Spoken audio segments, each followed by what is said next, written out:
Good evening, everyone. You are listening to Red Pill 78. I am the corruption detector, and this is your Red Pill News. Hope everyone is having a lovely day. Hope that you're ready for a knockout, drag-down brawl of a show tonight. My friend Crrow777 is going to be here. I do want to tell you guys ahead of time, I had to record this earlier today with him. He was unable to make it to the live stream tonight. But this is an hour-long interview, and then as soon as this is over, I'm coming back on, and you and I are going to have a call-in show. We're just going to hang out for the next hour. I want to talk about what you guys want to talk about. You know, I got some stories I want to discuss, but there's other things out there, and you guys know what's up. So go ahead, sit back, relax, grab your popcorn, and we'll be right back after a quick word from our sponsor.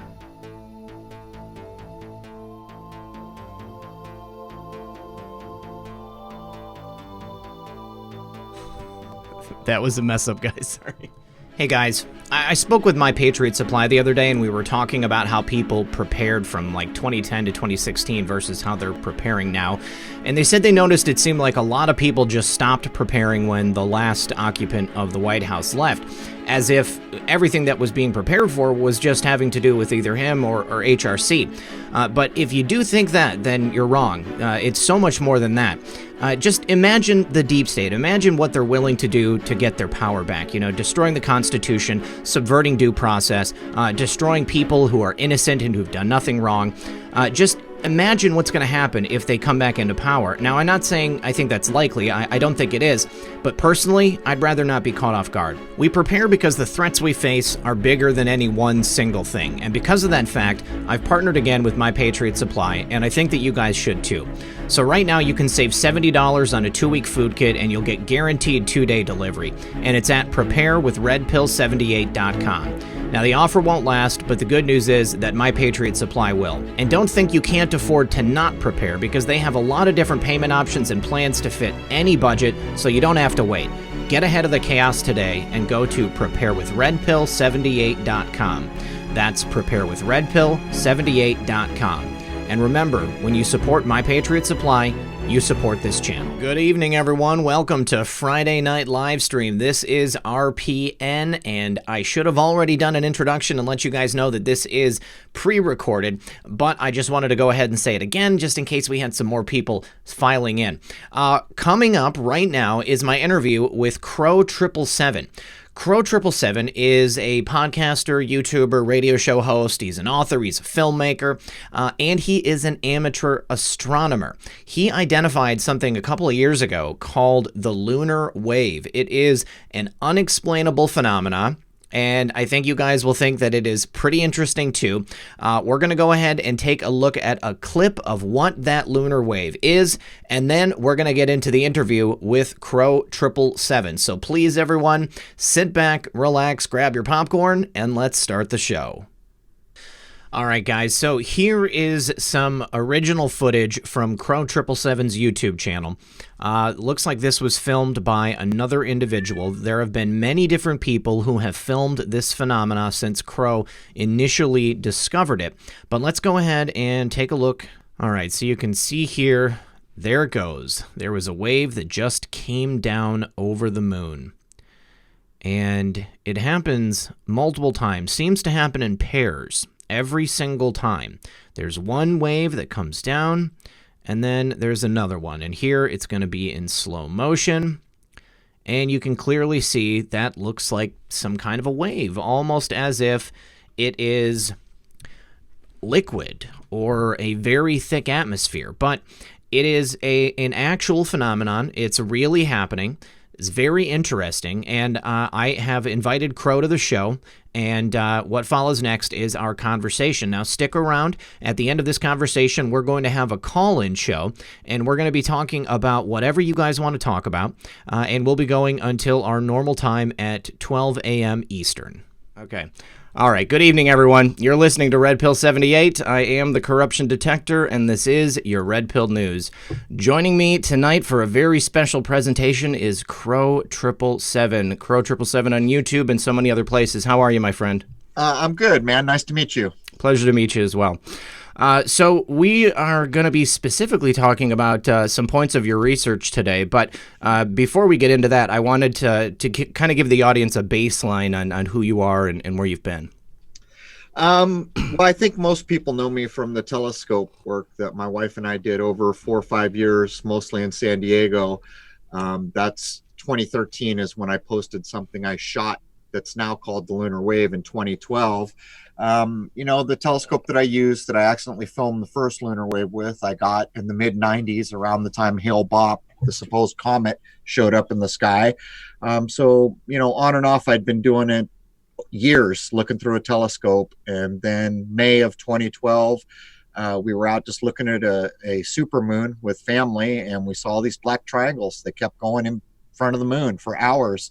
So I got things to film. And then shortly after that, I started catching all kinds of crazy things. September of that same year, I accidentally shot the first lunar wave. So there's the backstory to the telescope work. That's pretty cool. That's real cool.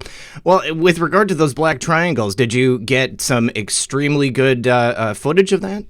Well, at the time, I hadn't been using the telescope regularly, and we'd hauled it out to look optically. So, see, what people don't understand is, like, if you put a camera on a scope, you don't get the same clarity as with an eyepiece. And we were looking with an eyepiece. I didn't have a way to film, but there was no doubt we saw triangle after triangle. My brother-in-law saw a little fleet of them. My nephew saw the first one, shouted out, "Oh, a black triangle." I thought, boy, I'll never get to see that. But we did for hours, which is weird because the moon is apparently moving through the sky. And for 2 or 3 hours, we continually saw these objects going between the end of my scope and the moon. And that's when I realized all at once that you can use the moon to backlight what you can't see in the sky, which is what I set out to do. Now, one thing I've always wondered is how do you use a camera to get footage through a telescope? I mean, like, what is the process for that? So the way that I've done it, and I have clips up, and my full feature film, Shoot the Moon, that Jason Lindgren put together about the 5 years and all the things I shot are in that movie. It shows how I set it up. I have what's called, I prefer Schmidt Cassegrain type telescopes. They have a shorter tube, and on the back of the tube is where the rear cell is, where the eyepiece would be. So you take all that off and you just couple a camera without a lens right to the scope, so the scope becomes the lens. So with a Schmidt Cassegrain, it's just mirrors, and the one in the rear is parabolic, reflects it to the front, then it reflects it out the back into the camera. So that's how I did it. Well, that's pretty cool. I mean, that makes a lot of sense now that you say it out loud. But I mean, this whole time I've been imagining somebody actually like putting the camera with the full telescope together in some fashion. So using that kind of a setup, I mean, essentially, how much magnification are you getting on the moon or anything that you're looking at? I guess I'd have to calculate it out. I caught the first wave with an 8-inch Schmidt Cassegrain. That's the aperture, how big around the scope is. Not within a year and a half, I started to upgrade. I had 11-inch after that. But you see, most times when you're talking about magnification, you're talking about what the eyepiece does. That's generally how it's thought of. And so I would have to think about, if I pull the eyepiece, what the actual, it is magnifying to some degree, but not in the way that you think. It's reflecting light back and forth and into the camera. So with the two scopes that I have, I can pretty much full frame a full moon. Can't get it all in frame, but most of it. When you start to get up to 14-inch scopes, you cannot full frame the moon anymore. You're too close. So you can kind of gauge, the bigger the scope gets, apparently the closer it feels. Right. So what is the largest telescope that you've been able to use to take footage of the moon? So personally, that I own myself, I had a 12-inch. I got up to a 12, but that was a Meade telescope. And my first scope was I still have it, such a fantastic scope, but that was built in America. When I later, after the 2000s, got the Meade, I found out after the fact it was built in Tijuana and it failed 4 times, and I sent it back. So that's when I went to Celestron. So now I tell people to go to Celestron if they want to look. There's other options, but I don't know if Meade has cleaned up its act. At the time, I think maybe, I don't know if I've got this right, I think a Chinese guy had bought the company, but they pulled manufacturing down to Mexico and was not the same game. It looked like a great scope. It had all these great features, but it literally broke 4 times. Guys coming up from Tijuana to fix it. And I finally said, I'm not spending this much money for a scope I know won't last. Take it back. So that's what happened. They took it back, and I went and got a Celestron. It's pretty cool. They're sending people up from Tijuana to fix it, though. It's well, like a Rolls Royce. I think they knew they were on the ropes. They had such a good reputation. And so, I mean, they must have known. It was so bad that even the tripod had no level on it, and they were cast. And some of them, you couldn't even level the tripod. Oh. So the computer and the scopes doing all these, it was just, no. That's not good. Not for me, man. Well, talking just a little bit more about those black triangles, is it literally just like a dark black triangle? Was there any definition to what you saw? If I had to, yeah, because we were using a 26 millimeter eyepiece. For people who aren't familiar, that's good magnification, but not severe magnification. With a scope of that size, the 2 that I mentioned, you're going to magnify somewhere along lines to 400 to 500 times with eyepieces. So a 26 mil is kind of like a happy medium. You got some magnification, but you're still looking at more sky. You're not zoomed in too close. And I would equate what they're very sharp, no doubt, that they are craft that are black triangles, no kind of exhaust or flame coming out the back, doing maneuvers, almost looked as if they were weightless. But there's more to the story. Later on, I'll show you that everything I filmed was in our atmosphere. Really? And you know, I tell people, I don't accept anything NASA has ever told me, partially based on the work I did. But later on, I was covered in the news. And it was, what's the name of that place? Huffington Post got, get this, the head of MUFON and an FBI expert, I'm not sure what the FBI knows about telescopes, to say in an article that Crrow clearly doesn't understand his equipment, that I was filming satellites in half geosynchronous orbit, which would be 11,000 miles. And I'd had enough at that point. I went out, got an optics expert. We calculated my exact systems. We even calculated the difference between video and stills. That's how precise we got to demonstrate that the value of a pixel at a certain distance, and the thing they were trying to tell everyone was a satellite at 11,000 miles. If that were true, it would be 3 or 4 times the length of the supposed, and I say supposed, ISS, which shows the nonsensical nature. And that's when we began to realize everything I ever filmed is inside our atmosphere. And wasn't much later I began to tell people satellites don't exist as they're described to you. Well, since then we've had them fall down in Brazil with balloons attached to them. Really? People can go look up Project Loon, Google launching their satellites with balloons. It's a shell game. It's just a shell game, and we've all been led to believe all these magical things that just aren't true. Well, let's talk about that for a minute, because I wasn't aware of that. It's, you know, a lot of people think it's a bridge too far, but, you know, it kind of irks me when people come along and say I'm a conspiracy. I'm not a conspiracy guy. I do research, and we're talking about 5 years, sometimes more than 40 hours a week, day and night filming to do all that I did. And when we began to film so many, I first started doing it, I thought, I'll here and I'll never do anything like we saw that night of triangles. Within a couple nights, I'd filmed a couple interesting things, and then by September, it was from May to September, I accidentally filmed the lunar wave. And at first, I don't know what that is. I'm trying to act like it's equipment failure, but it's gnawing at me. And finally, I realized, oh my Lord, the camera pan proves that it's a filmed event. And then from there, it became a thing. And so as we sit now, so years went by, people badmouthing the lunar wave, saying, oh, this is clearly your camera, some other nonsense, which was provably not correct. Over 30, I think, people have filmed it in front of the moon. It's been filmed 3 times in front of Jupiter and its moons, in one case that I'm aware of, and once in front of Saturn. So what I say now, knowing all that we know now, is if I was going to rename it today, I wouldn't call it the lunar wave. I'd call it the firmament wave. Yeah. Because it can happen across any bright luminary. But to get back to satellites, this is what happened. When I was filming and I kept getting these little black things backlit by the moon, at first I thought these must be satellites. And so I would go to satellite tracking things that we had access to, and I'd find out when one in my area was going to transit the moon, and I'd go out and film. This went on for months. and I never filmed a damn thing. So then I started to say, well, if I film something within 5 or 10 minutes of a reported, then I'll just say it's that satellite. And then I started using my brain and realizing that if a satellite was where and how they said it was, if it was off by a single degree or a single 5 seconds, it would be nowhere in the vicinity of where they said it was. And that's what started this. By the time we'd measured pixels and confirmed beyond argument from my point of view that every weird thing that I ever filmed was inside our atmosphere, and that things like the Sputnik are just nonsensical. They're showing you a thing the size of a beach ball and telling you it's something like 500 miles away from you. You can't see a beach ball at 500 miles. And we've just been convinced all these magical things. But then lo and behold, some people filmed. I actually filmed a couple things that look like they're suspended from balloons.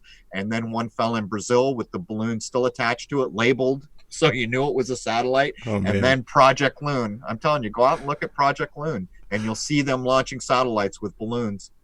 I'll definitely check it out.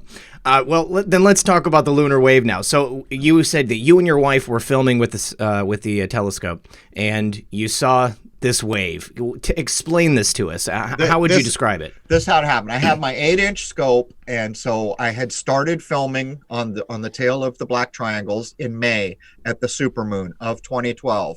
September is when I accidentally catch the wave, and what I'm doing is I have a little.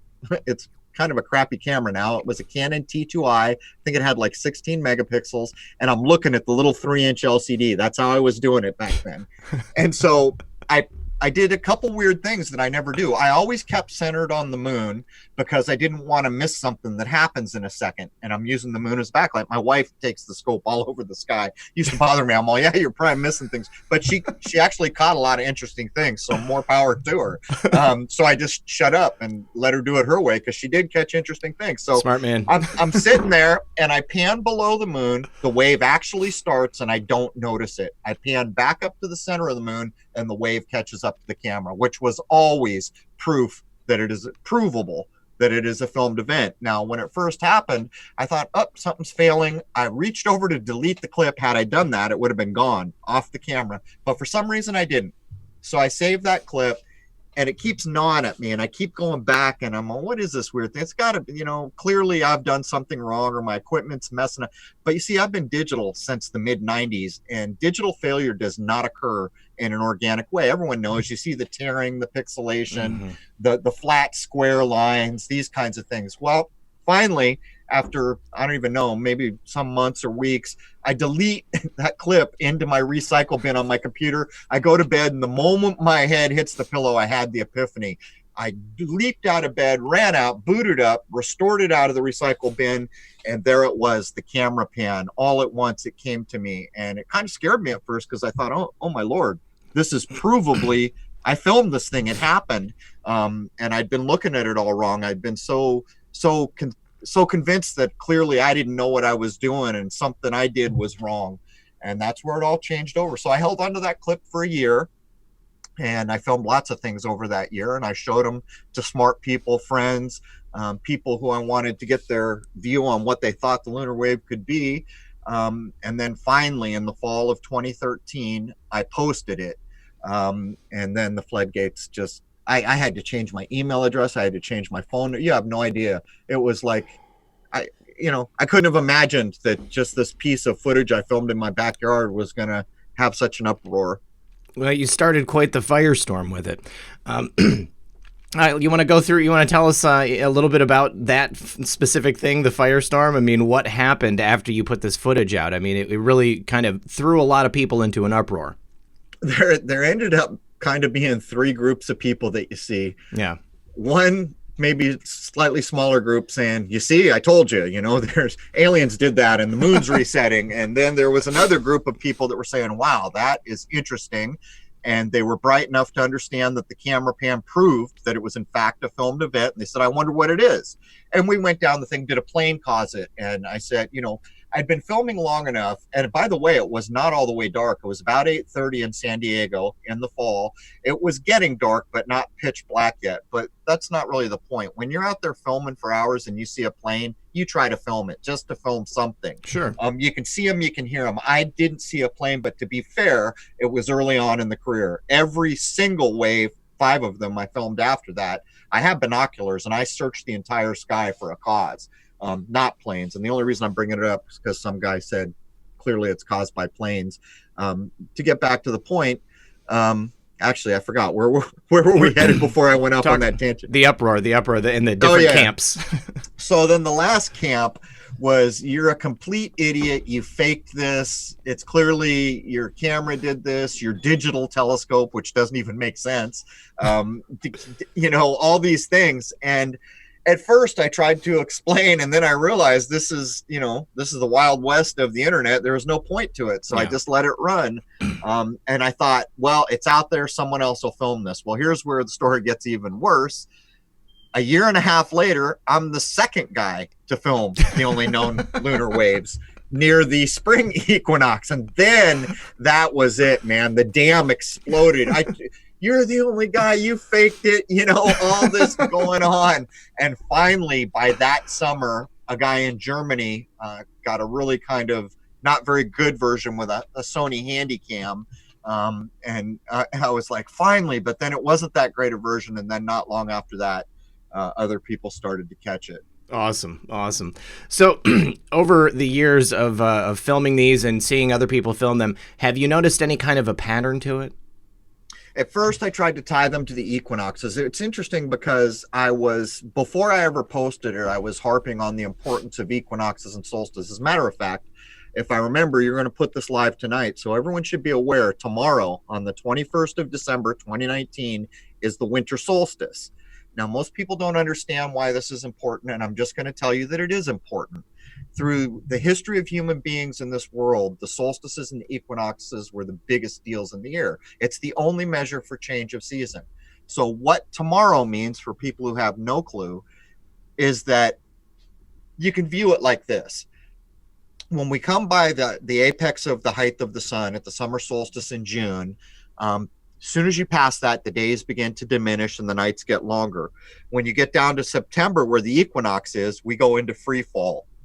It's been shown that human consciousness and thinking and all these things, we kind of start to go to sleep a little bit as we fall down to what we call Christmas. Tomorrow, the 21st, will be the low point of the sun. In other words, from our point of view, it will go the least away from the horizon. At the summer, it goes the most, the highest. But tomorrow, it will be the low point of the sun. Often allegorizes the idea of hell, the low point of the sun. And then after that time, slowly the days will begin to grow longer and the night shorter. I've heard it described in old tales and old fairy tales and myths like this. The night king is going to hand the torch to the day king, and it's just a handy way to think of it. So that's what's going to happen tomorrow. And again, I lost the thread here. Did I answer what you asked me? Patterns. So I tried to tie them to the equinoxes, and I was reasonably sure that I was onto something because almost everything had been filmed near an equinox, nothing at the winter solstice near it for a long time. That later changed. Someone finally did film near the winter solstice. But I also tried to tie it to a near full moon.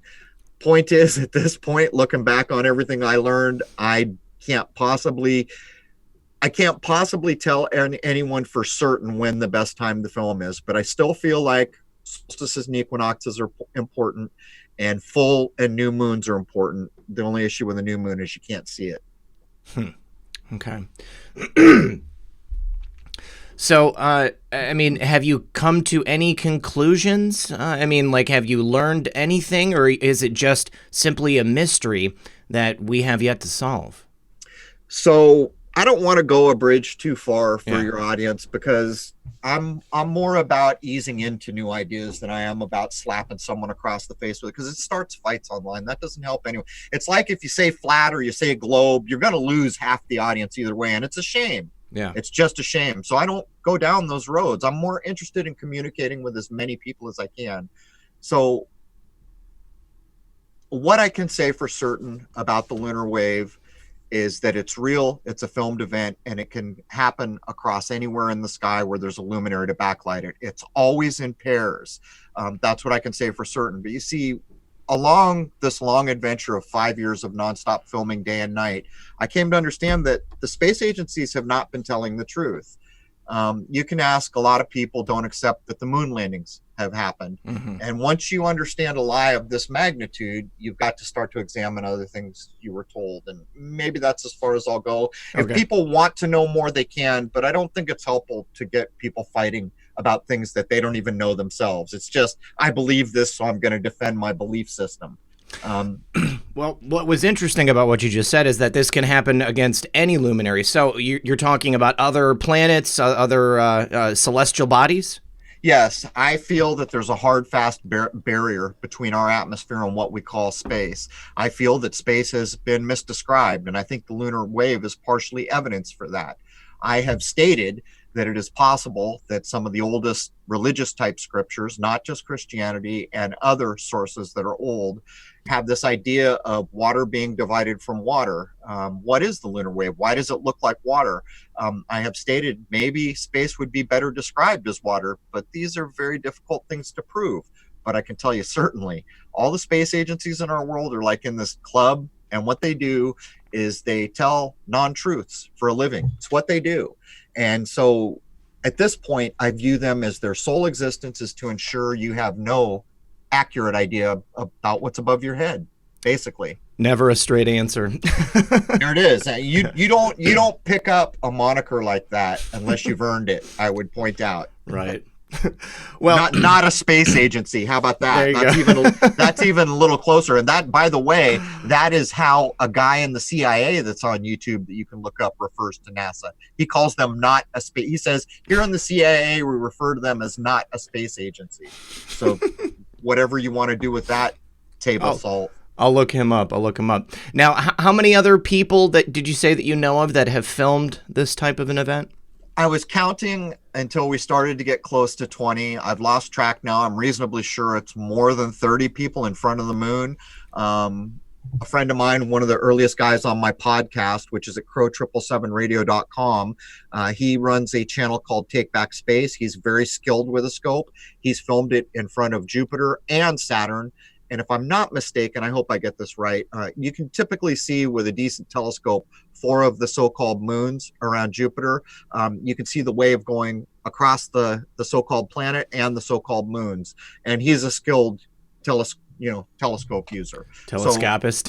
So, well, it makes a difference because a lot of people go out to do it and, their skill levels wherever it is. But when you get someone who's got some years behind them, not only the quality, but the way they're doing it, it makes a difference. Quality matters.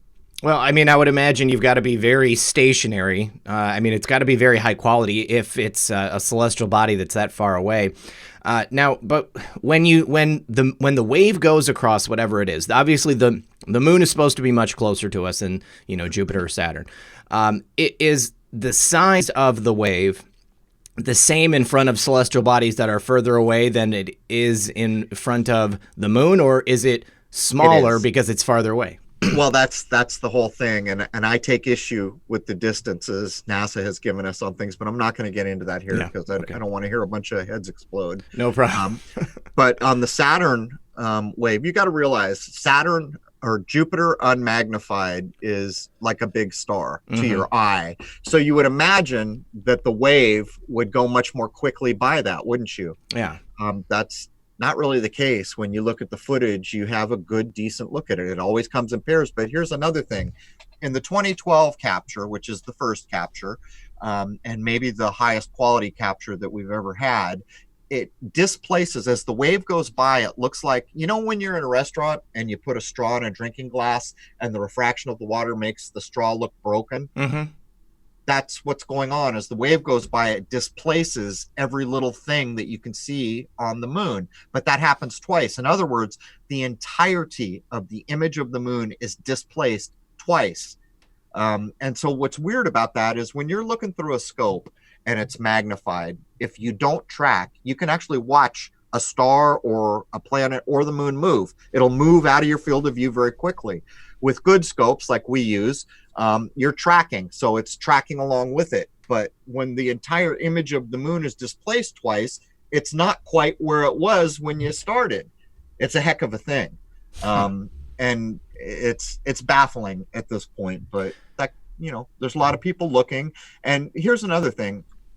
what was weird about what I did is I was not aware when I started doing it that so few people had ever seen decent video through a telescope. And that was one of the things that made what I did so popular, because there's something primordial about the idea of looking up at the stars. And so many people saw this for the first time, and it captured their imagination.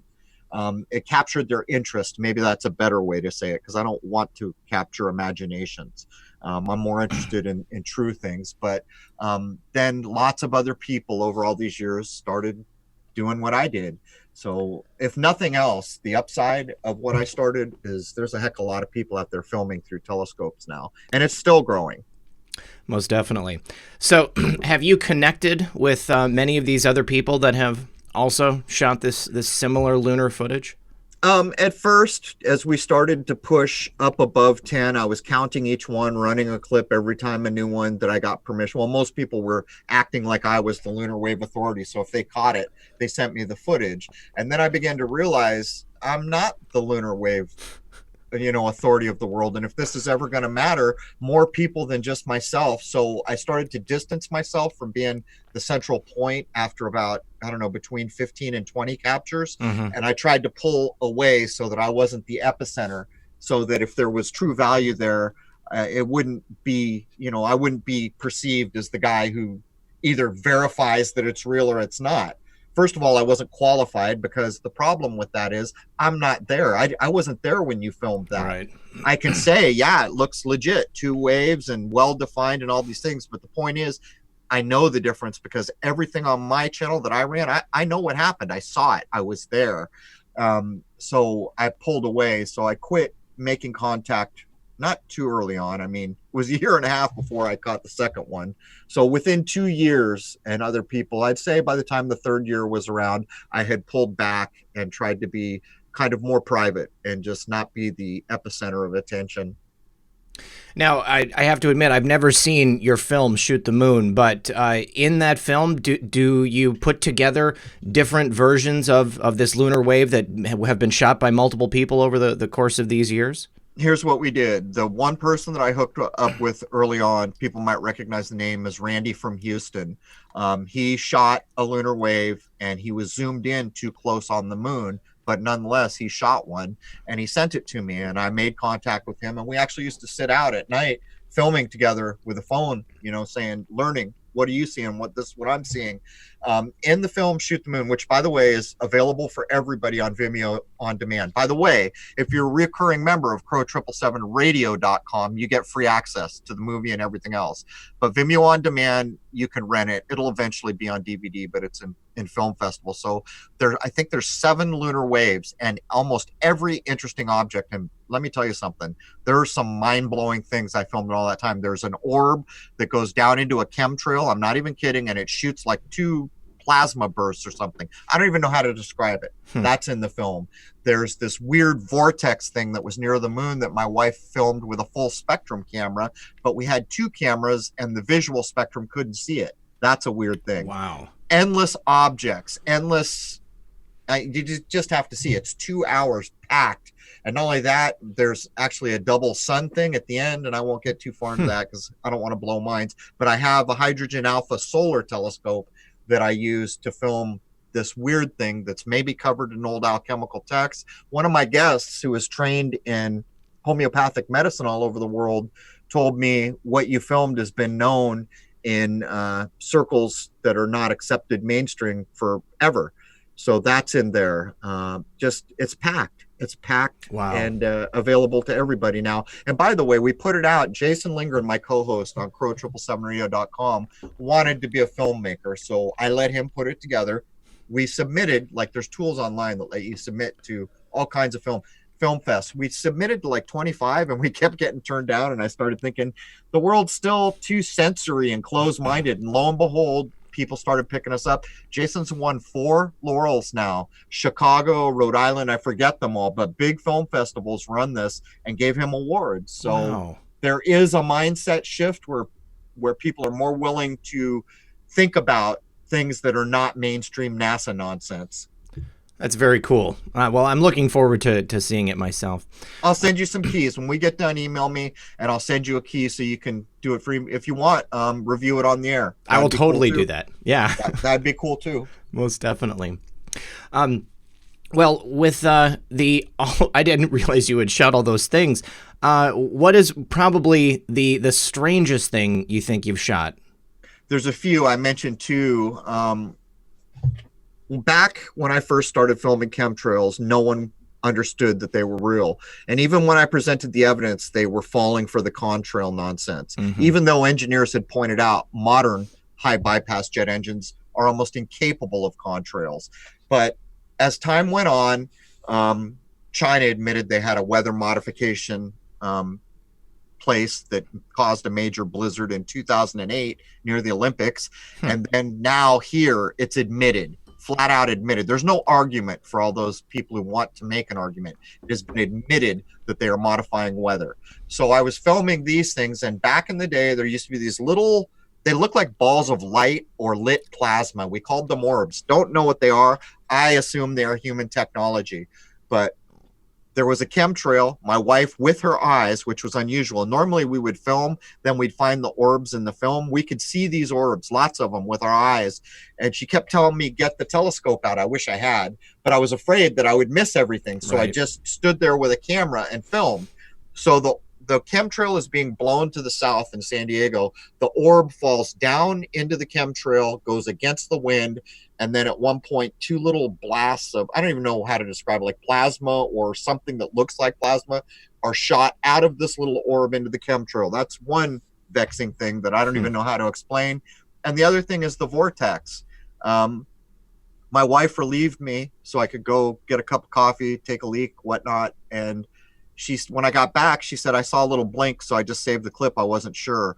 And lo and behold, it's a good thing she had skills, because just the fact that she saw the blink is amazing. But when I got it in, zoomed in on it and slowed it down, it is literally a vortex that just comes into being and goes away just as quickly. But I had two cameras on it, one in visual spectrum, and then my telescope had full spectrum. Only the full spectrum camera could see it.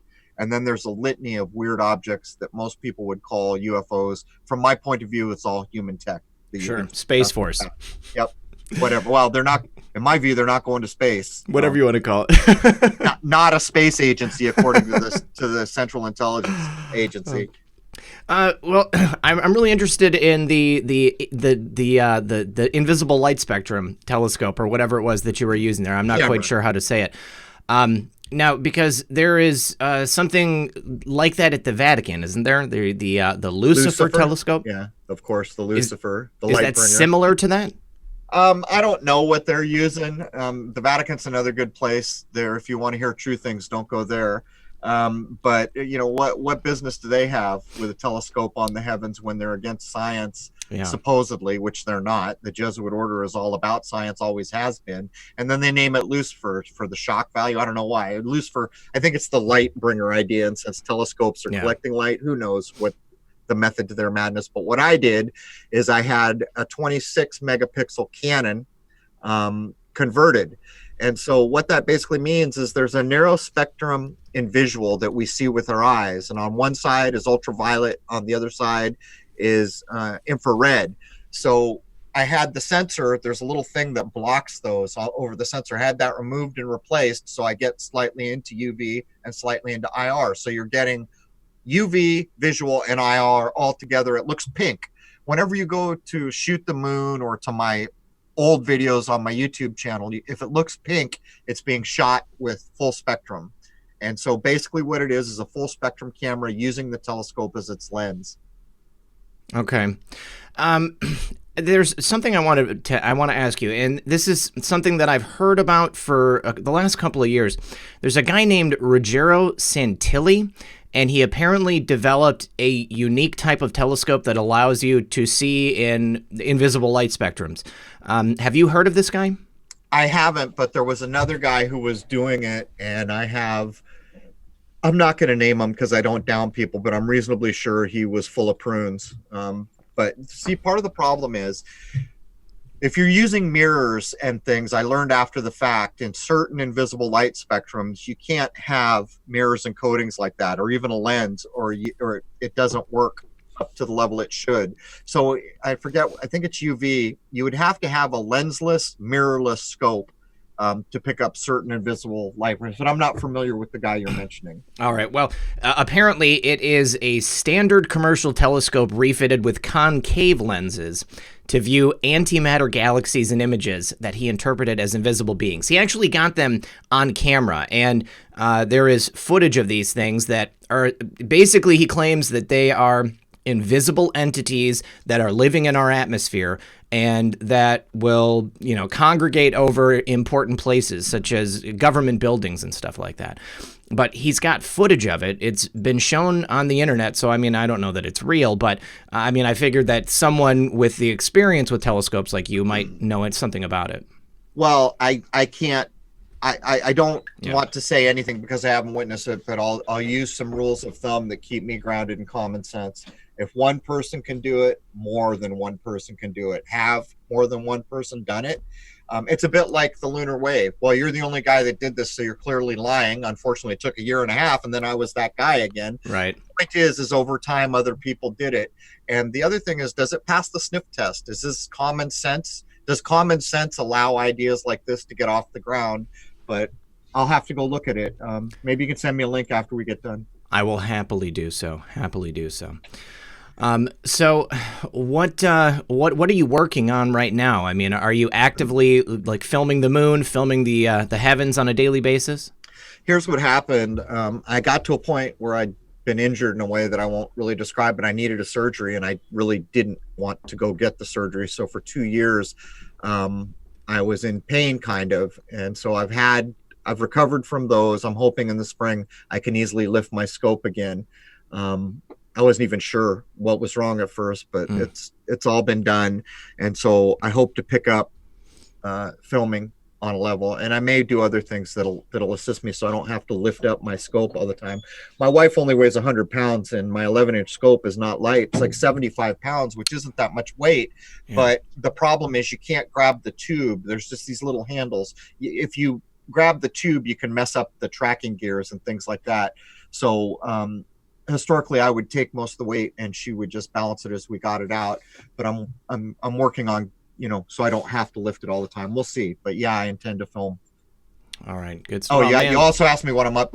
Jason and I release an episode that is well researched every Thursday morning at Crrow777radio.com. It's Crrow777radio.com. And by the way, there are fake Crow sites now that are stealing my content, dropping malware on people, and data collecting, and also taking donations fraudulently in my name. So the only true Crow site is Crrow777radio.com. Don't go to other places. And it's a shame that there's so much censorship, but crap like that is allowed to go on. That's terrible. Okay. So is the best place for people to go to your website? Yes, but if they want to see the video, they have to go to YouTube because I'm running a private server, and I'm not quite at a point now where I'll run my own video. I'm working in that direction. The telescopic videos are the oldest, and if you see numbered clips, those are the podcast. If you go back before the numbered clips, you can get there. And everything of interest is represented in individual short clips that are very well edited to maximize your view and experience of what I filmed. And what I did is I said, look, I'm zooming in, or I slowed it down, or I put a filter on this to let you know, because I didn't want the perception that any of this was fake. None of it is fake. And so I was very careful to describe, if I change the video, what I'm doing to it. I really appreciate that about what you're doing, because a lot of times people will just put up footage of whatever it is they filmed, and maybe they don't have the technical expertise to even be able to tell you what they've done, or right, how they were able to achieve it. So you're very technically had nice prowess, I suppose.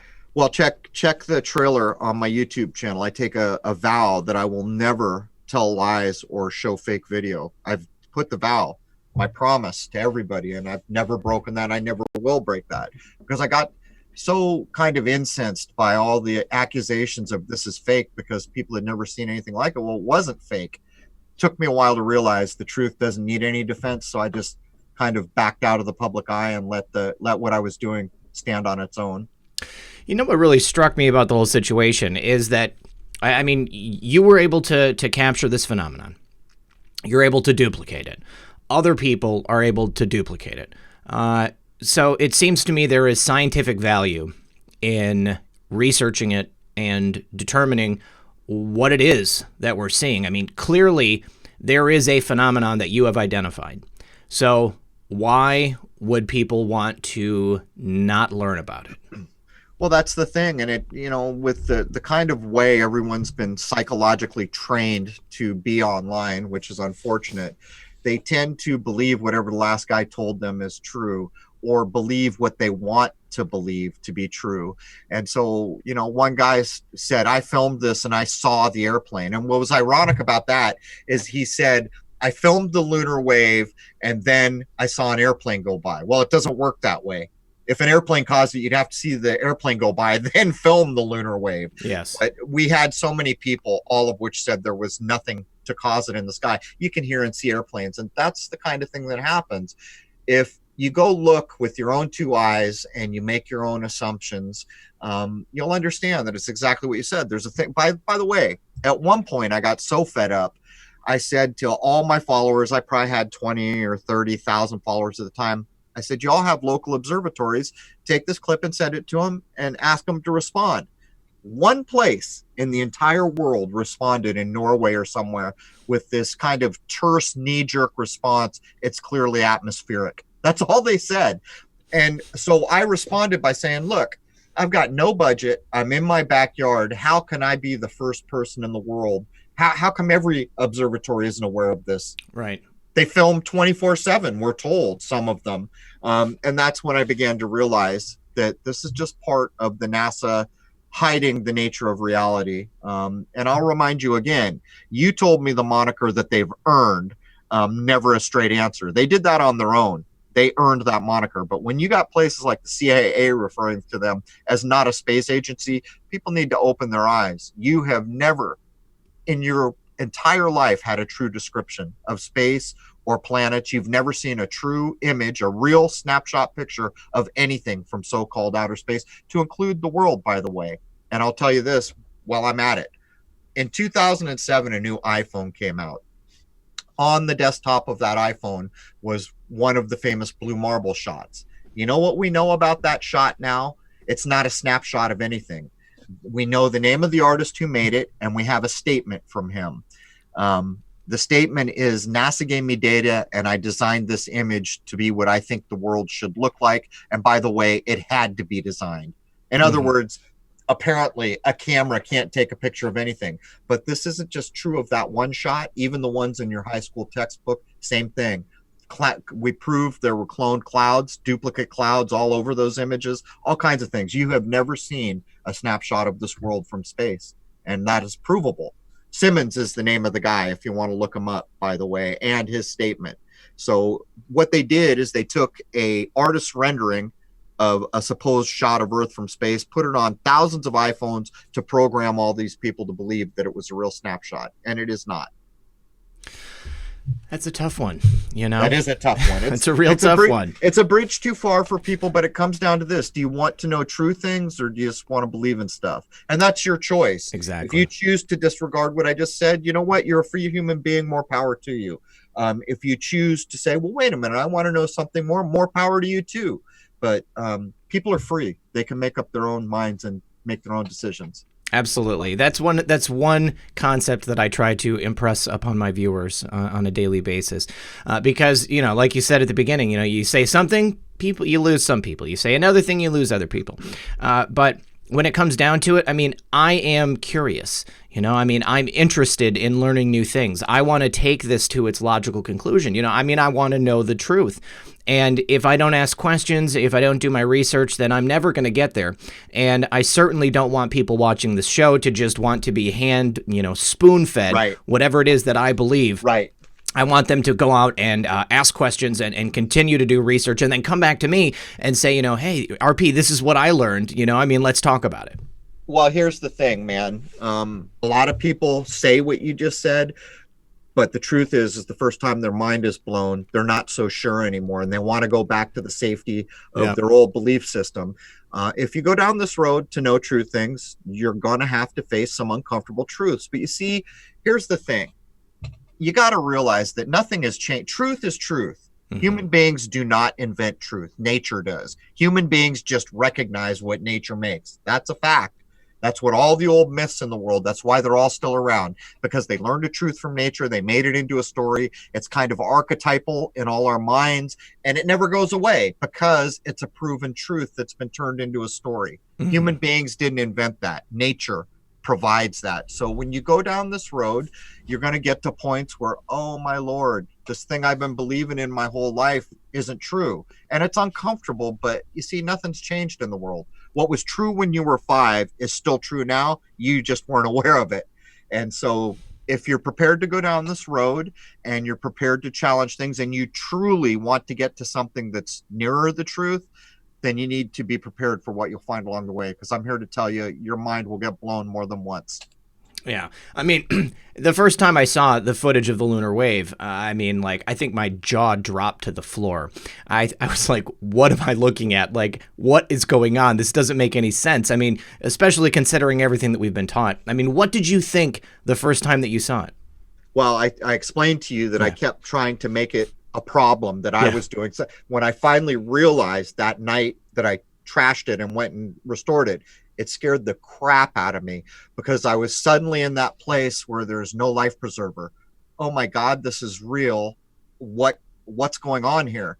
And then you start to come. It's kind of like the stages of grief, coming to learn truths that we have learned along the way. It's kind of like at first you're mad and you're scared, and then you're bargaining. Well, it goes on, and then eventually you're okay again. Yeah. And when you get there, then you realize, am I going to act like an adult and take on board what I learn in an adult manner, or am I going to continually be scared and nervous and wanting my life preserver? These kinds of ideas. But I'll be honest with you, that night that I realized it was provably a film event, it scared the crap out of me. Wow. All right. Well, Crrow, I'm really looking forward to seeing the movie. I love your show. Just tell the audience one more time where everybody can go to find you, and tell them your schedule too. All right, so here's the deal, man. You spell the word Crow with 2 R's, and that's not some occult thing. It's a play on my corporate birth name. That's what the 7s are about, too. I have 3 corporate birth names, the first, middle, and last. They all have 7 letters. When I set up my channel, my wife and I realized there were other Crow things, so she suggested that to differentiate. That's how it came to be. So it's Crrow777 on YouTube to see the old footage. On Vimeo on demand, Shoot the Moon by Jason Lindgren or Crrow777 will get you to a place where you can rent it for a week right now. It's like for the price of a cup of coffee or something. And that's a full 2-hour feature film that has won awards now. The main place that I try to steer people is to my website where I own the server and there is no censorship. That's Crrow777radio.com. 2 R's and Crow. We put out a new, very well-researched, everything we do is well-researched every Thursday morning. And as a matter of fact, as I know you're going to put this live this evening, tomorrow is the solstice. I'm going to put out a free 2-hour episode for everyone because I just covered the Bach saga, and I think a lot of people had real difficulty with it. So if you don't want to be jolted or shocked, and I'm not telling you this is true, it's the claimed oldest story in the world. There is a nature-based, because I'm big on nature's truths, coming out either tonight or tomorrow morning. All right, excellent. Well, I will provide links to all of your different platforms in the description of this video below. Crrow, thank you so much for being here. I'm really looking forward to seeing the movie, my friend. Hey, man, thanks for having me. It was a real pleasure to meet you. And if you want to do this again sometime, just give me a holler. And I'd like to wish you a happy solstice, which, by the way, we are told occurs tomorrow at 11:19 p.m. Count the ways, man. All right, I'll be there. We'll talk to you soon. Cheers. Yep. All right, guys, here we are. I am back. Good evening, everyone. Thank you so much for sticking around. I hope you guys enjoyed that interview with Crrow777. If you do want to check out Crrow777, you can go to his website, Crrow777radio.com. You can also go to his YouTube channel, which is Crrow777. You search for that, you'll find it pretty easily. And then the link to go and watch Shoot the Moon is in the description of the video below. So just want to say we've got 2,491 people watching right now. I don't have an accurate new like count, but if I could just say, please, if you are watching this video and you appreciate the content, if you appreciate what I do in this channel, please do like and share this video, because it really does help me to break through the algo that everybody is trying to break free from. And yes, I'm no longer wearing my Fred Durst MAGA hat. That was only this morning because Crow had to record very early this morning. Unfortunately, he wasn't able to make it to the show tonight. But the good news is we are going to have a live call-in show, you guys. We are going to talk about some stuff. I know there's a lot going on in the news. So we're going to go ahead and do that in a minute. But first, let me get the link. And you guys tell me what you want to talk about. Let's go ahead and go over the rules for the calls.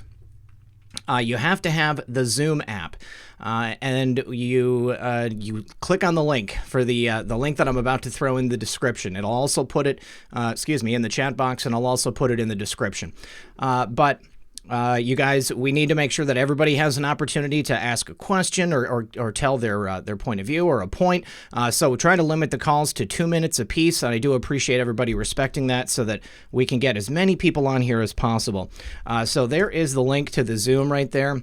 I do want to say that this weekend, myself and my good friend and fellow researcher Methods are going to be hosting a Christmas extravaganza here. It's a 2-night Christmas special on the 22nd and then on the 23rd as well. You guys, you're not going to want to miss it because it is going to be a star-studded spectacular, like the days of old, like Jerry Lewis telethon or something like that. So on Sunday the 22nd, we have, first of all, True Reporting. My good friend Thomas is going to be here. And then our friend, the ever incredible Neon Revolt, is going to be here. Quite Frankly is going to be here. And then we're going to round out that evening with Educating Liberals. And of course, as I said, Methods is co-hosting with me, so he's going to be here for the full 2 hours, and we're going to do half-hour blocks with each of these guys. We're going to talk about what they're thankful for here in the Christmas season, what they're hoping to see in 2020. I know we've all got a big wish list of things that we want to see taking place.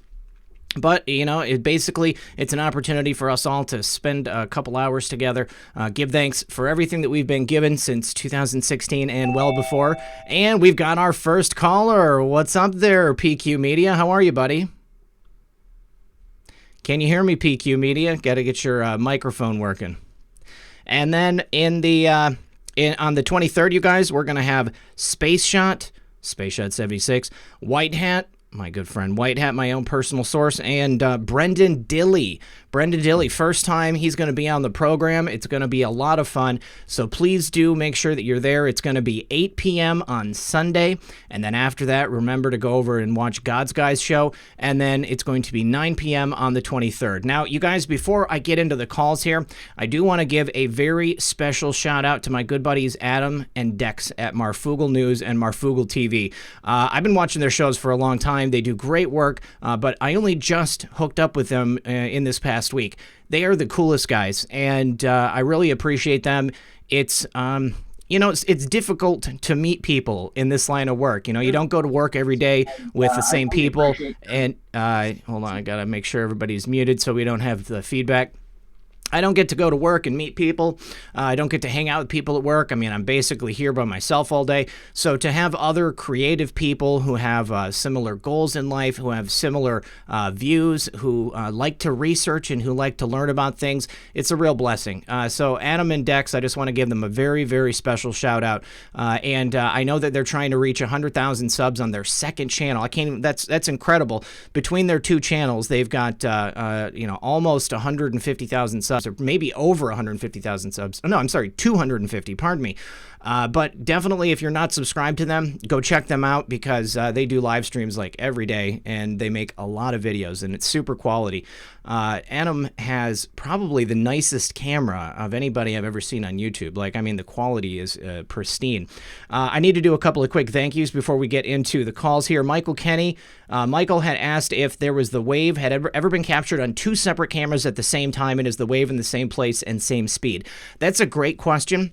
And I did not think to ask Crow that when he was here, but it sounded to me like he and his wife only had one camera at a time that they were using. Peapod, I've been wanting to have iPod on. iPod, I guess, is in a situation where he can't go on other people's shows, but I know that he does pop into the chat occasionally. I love his programming as well, and if he ever wants to come on the show, he knows that he has an open invitation. Michael Kenny said, like button, please. You guys, if you haven't liked this show, please make sure you like it, because it really does help out. Dana Finkler says, let's make thick ankle dog face trend on Twitter. That, I believe, is from Thomas at True Reporting. I hear him say that all the time, and it makes me laugh every single time. So you guys, go ahead and do hashtag thick ankle dog face on Twitter. And then Wheezy Girl, one of my favorite mods, just gave a super chat. Thank you for that, my friend. And then finally, Baby Yoda said, love you, brother. I love you too, Baby Yoda. And I would love to get a Baby Yoda t-shirt. We're going to look into that.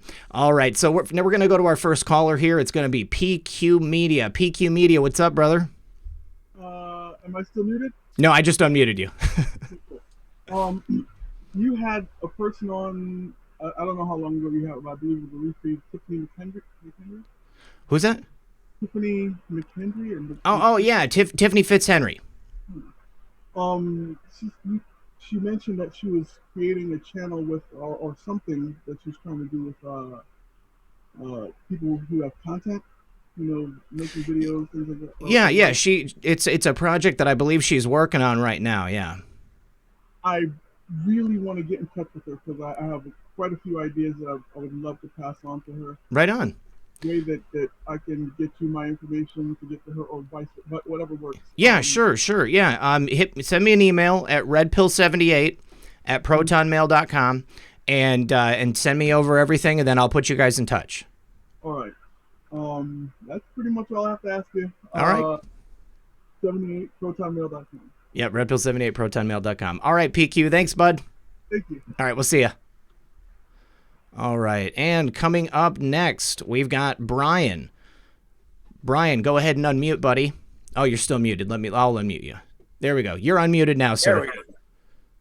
How are you, Brian? Here from the middle of California. The middle of California. You know what? You might want to tune in tomorrow, because the new California state is going to be on here tomorrow. Do you realize there is a huge effort to secede majority of the land of California from the predominantly liberal 3 main counties there in the state? Do you realize that? Yes, I've been following that. Excellent. Yeah, well, they're going to be here tomorrow. A couple of the people who have been spearheading that effort since the very beginning. So I'm pretty excited about it. I mean, when I first learned about it a couple months ago, I thought it was a perfect idea. And I'm sure that the governor of California and the heads of state there are pretty upset about what's going on. I imagine they're stretching their pucker strings over a number of things.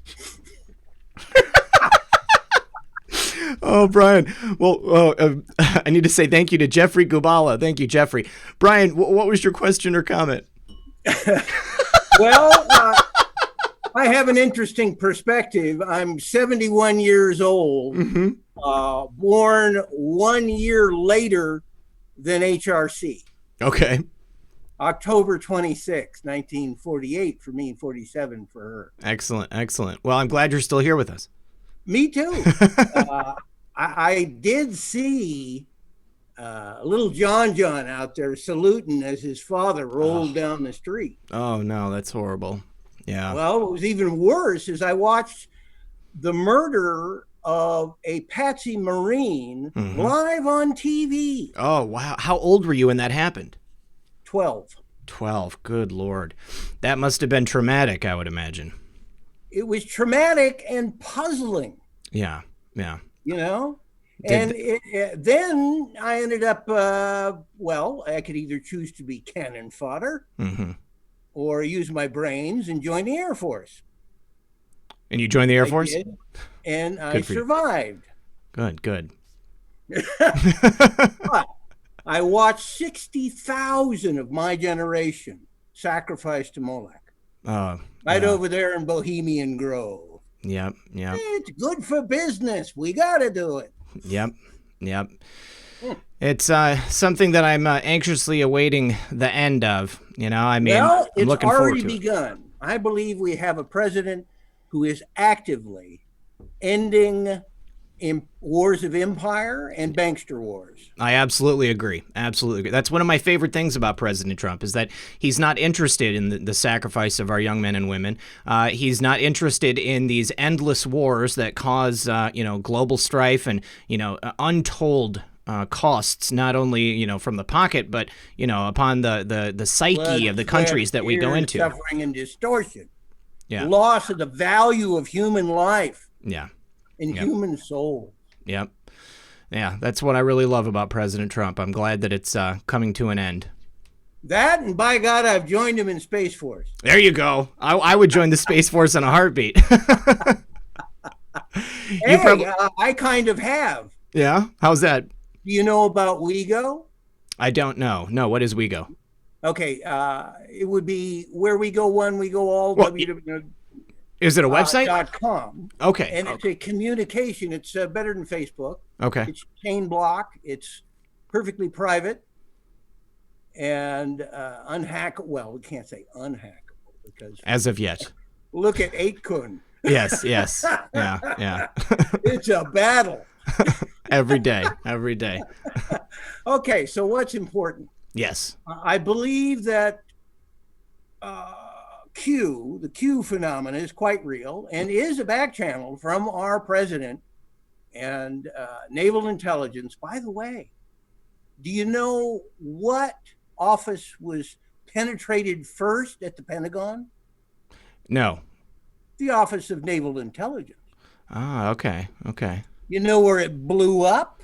Oh, wait, you're talking about that day in September? Yes. Yes, okay, yes, I do that. Okay, I wasn't certain that's what you were talking about. Yes, I do know. It went through there to the E-ring. Yep. Right into Dov Zakheim's rooms. Ah, there you go. Yeah. He wasn't there. Yep, yeah. What, did he just step out for a cigarette? Well, no, his wife reminded him he really needed to go to that dermatologist appointment. That's right. Yeah, I think he had to have like a wart burned off his foot or something like that. Yeah, I think that's what it was. All right. Well, anyway, we now have a president who I believe is blessed by God and sent by God. And Absolutely. We've now had 16 years of terribly bad government. Mm-hmm. Where we're now shown that without God, we can't govern ourselves. Yep, absolutely. Brian, I'm sorry, my dog is scratching at the door, so give me just 1 second. I'll be right back. So, everybody pray. Put on the whole armor of God. Okay, come here, buddy. Come here. And remember, give thanks for each breath. That's right. Hi, buddy. He wanted to come on the show. Have you ever heard of geocaching? Geocaching, yes. I have done geocaching myself, yes. Did you ever meet Echo? I've never met Echo, no. Echo looks just like your dog. Yeah, his name is Chi-Chi. There you go, buddy. All right, Brian. Well, thanks for calling in, buddy. I'm going to go on to the next call. Really good talking with you. I love your show. God bless this man. Keep him rolling. Thank you so much. I appreciate it. God bless you as well. We'll talk to you soon. All right. Yeah, bye-bye.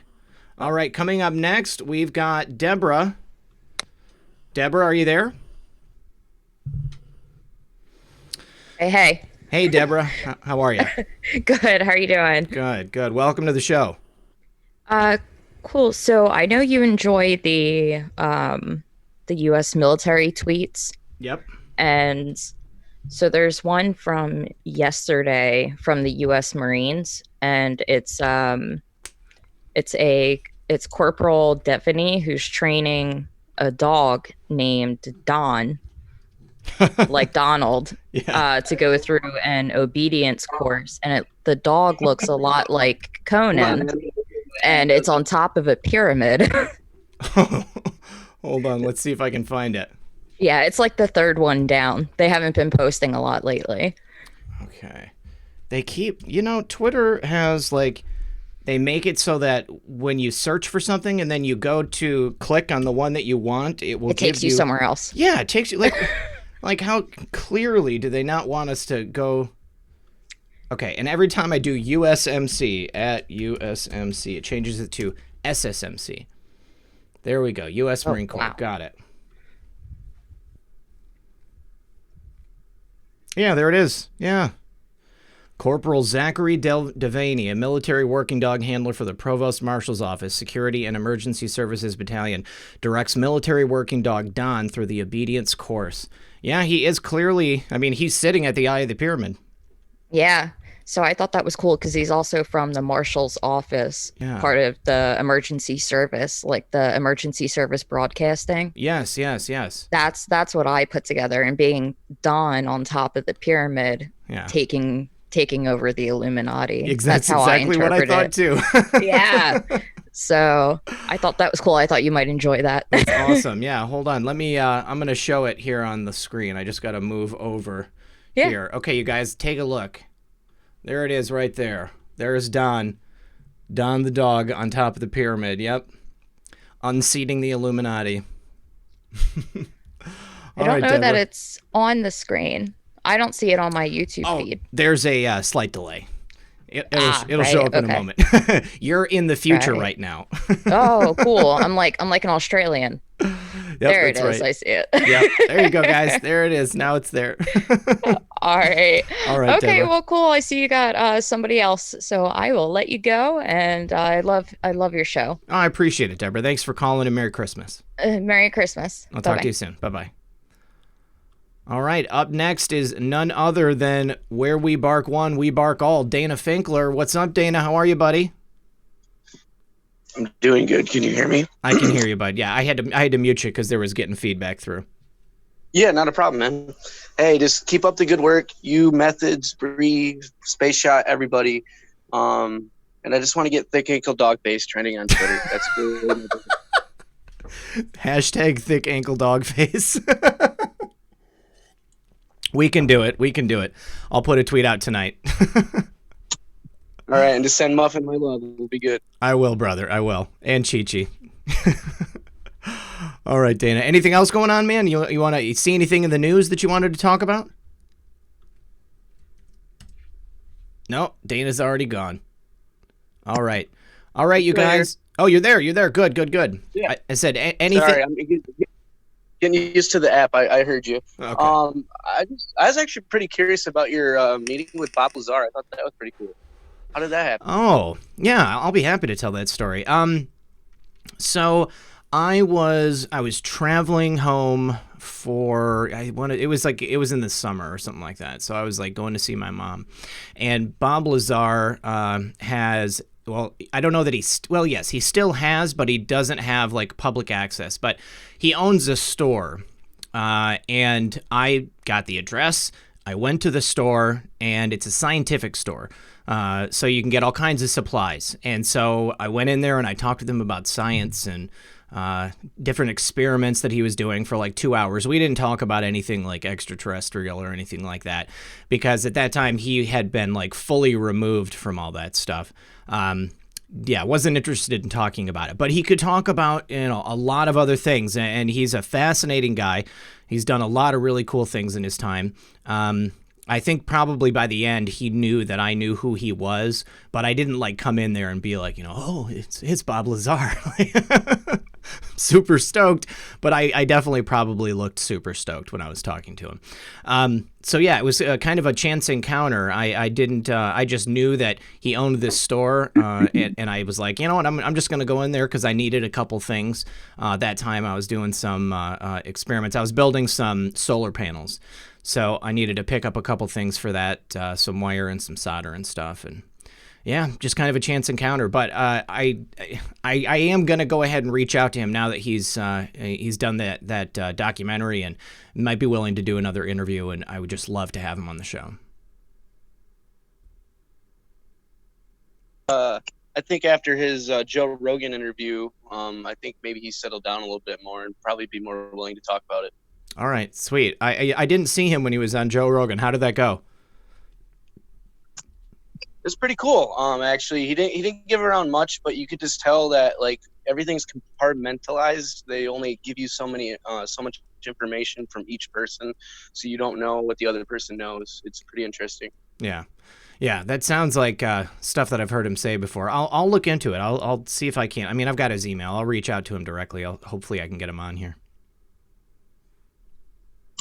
All right, much love, brother. Where we bark one, we bark all, and let's get Thick Ankle Dog Face trending. Excellent, Dana. Love it. Thanks, brother. Merry Christmas. All right. Coming up next, we've got Trisha, and I've gone ahead and dropped the link back in the chat again, you guys. So if you do want to join the conversation, if you have a question about something in the news, if you want to know my opinion on something, or if you just want to ask a general question about anything, let's see. Looney Tune says, I messaged Carrie Cassidy from Project Camelot telling you, oh, sweet. Looney Tune, yes, you gave her my email. That's awesome. Hey, it's none other than David Weiss. Trisha, are you there? Yes, I am. Excellent, Trisha. What's your question? Thanks for calling. Well, I'm also known as Q Patriot for Life and other things. I keep changing my name on Twitter and everywhere else. I don't know why, but anyway, I was the one who said that I worked for a NASA contractor for 7 years. Yes. And it was I think I started in 89 and worked until 95. And I feel like I'm really stupid or something. I mean, your channel isn't the only one that said that, we may have a flat earth and that there's no way we can go beyond this atmosphere. And, I worked on flights. We started them 1.5 years before the shuttles ever lifted off. And we did all the computer programming, and we have maps of the whole world with the trajectories and everything else. And I was just wondering if there are other people in your audience who've worked for NASA and have seen the things that I have. That's an excellent question. Are there other people in the audience who have worked for NASA? Trisha, it's very ironic that you called in when you did, because my friend David Weiss also just called in. He was the gentleman who was on the show previously when we talked about this very subject. And so I think it's no coincidence that you and David happened to call in at the same time. Would you mind if I bring David in on the conversation? Absolutely not. I'd love it. Okay, great. David, are you there, bud? Yeah, can you hear me all right? Yeah, I can hear you. Hey, it's good to see you, man. Yeah, man, been following your show, loving it. Good stuff. Nice work. How was the conference? Oh, the conference was amazing. You should have come. It was great. But all the content's online. But it's really about being around the people that matters, because you can get all this information online if you look. But I'll tell you what, dude. One of the reasons that I couldn't go is because my bathroom was being remodeled. It's still being remodeled. Hopefully, with any luck, it's going to be finished either late tonight or early tomorrow. So. First world problems. Yeah. But, it's one of those things, man. Well, listen, could you hear Trisha, what she was saying, that she had worked for NASA for 10 years? Yeah, so this is the hard thing. People that work at NASA, most of them have no idea. I mean, at NASA, at SpaceX, they even recently said that the people in the control room, they practice with simulations of data, and that they can't tell the difference between real data or a simulation. So the people that are in, compartmentalized, they're in these control rooms, they're getting data about what's happening, and they're doing their job, and they have no idea. She was saying that, they've done the flight plans. Well, you know what? I can create a flight plan. I can draw trajectories. I can do calculations. Math is not reality. It can describe reality. It can also describe fiction. So it's really difficult for teachers, professors, and people that working, in NASA to realize that they have been deceived. NASA, in my opinion, has put nobody into space ever. I just recently on my channel, which is DITRH, the initials for Deep Inside the Rabbit Hole, I did a series, 4 parts on how large rockets, including the space shuttle, are actually blimps. That's crazy. And we got people in the audience already saying stuff about it. I just want to go on record and say I'm not totally convinced that the earth is flat, but here's the thing is that this is a show about people talking to each other, and I think that being able to come on here and challenge your, deep-seated views and everything that you've been taught, I think it's a good thing. And and David's a great guy. Love David. I appreciate your opinion. And by the way, anybody that just believes me, like if you've never heard about flat earth, looked into it, and then I tell you and you're like, wow, that makes sense, you're doing yourself an injustice. You need to look yourself. And people, the big thing they say is, what are you getting your information on YouTube? YouTube is just a platform that hosts all information, garbage, good, and everything in between. So you really have to justify it yourself. I used to be that person laughing at flat Earth, saying there's a million proofs for the ball Earth. But once you see it, you can't unsee it. And, it takes time and effort. I don't know if I did it on your show. Did I introduce myself that I went to medical school? You did. You did a great job. Okay. Yeah. I've done that. I've only done that 2 or 3 times. And I hate doing it because I'm lying to people. And I just don't like lying to people. So, I always tell people, I talked about my app, the Flat Earth, Sun, Moon, and Zodiac Clock app. I tell people, if you hate Flat Earth, if you think it's the dumbest thing ever, get the app. Every day, watch the featured video. I do like a short one during the week and longer ones on the weekends.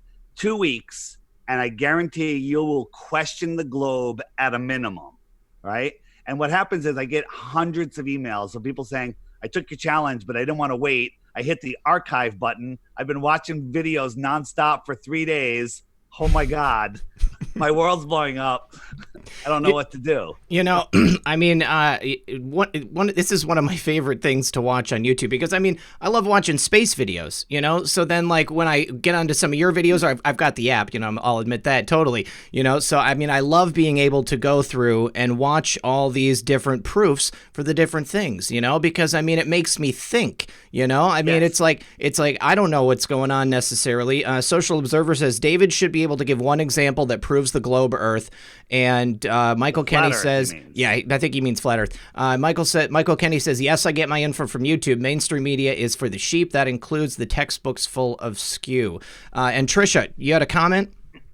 Yes, I was just wondering if David ever worked for any NASA contractor or went to any of the space shuttle launches or anything like that.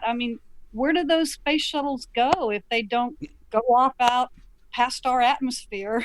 Trisha, I'll answer that for you. Can you guys? I have my internet's a little wonky, but all of the rockets, the large rockets, they go up, they go out over the ocean, and they're out of range. If you watch any launch within the first 15 seconds from ignition to clearing the tower, they've already cut like 5 to 10 times, different camera angles. It's a Hollywood production, but there's people that have seen them. But when you're watching it, you're miles away and you don't know what you're watching. The space shuttle, the orange tank, is a blimp. Okay, and that's why That's why it rolls over. It goes out to sea. They switch to CGI, and then what you see land a couple days later is a jet. It's a space shuttle with engines. You could hear the engines as it comes in for a landing. It's a massive deception. It's a wizard's trick. They're magicians. I just say go to my channel, watch the space shuttle hoax videos, and then start from there. Okay. Can you explain those landings that we've seen in California where they actually have the parachute thing that comes out to stop the shuttle? Yeah. So that's they had engines and brakes. That shuttle that's coming in is that shuttle that's coming in is an airplane. You could hear the engines, and when it lands, it deploys parachutes, just like a race car, a drag car deploys parachutes. It comes in and it deploys parachutes because it can't slow down by reversing its engines, because then you'd know it has engines. All right, David, go ahead and give people your channel, and then both of you, we've got to move on to Lee so that we can get in the conversation. You can find me at the Flat Earth Podcast. Is my podcast. It's on iTunes and SoundCloud. My YouTube channel, where there's all the short videos, DITRH, the initials for Deep Inside the Rabbit Hole. And check out the Flat Earth, Sun, Moon, and Zodiac Clock app on iTunes, on iOS and Android. And take the challenge. Let me know what you think, and I'll answer any questions. All right. Oh, before you go, Social Observer wants to know if you've got one biggest conundrum that makes you admit that the Earth might possibly be a globe. David, I think you froze again. Well, while we're waiting for David to come back, let's see if that works. We got Lee next. David, are you there? Wait a minute. I just heard you. Okay, yeah. Do you have at least one thing that makes you think that the Earth might possibly be a globe?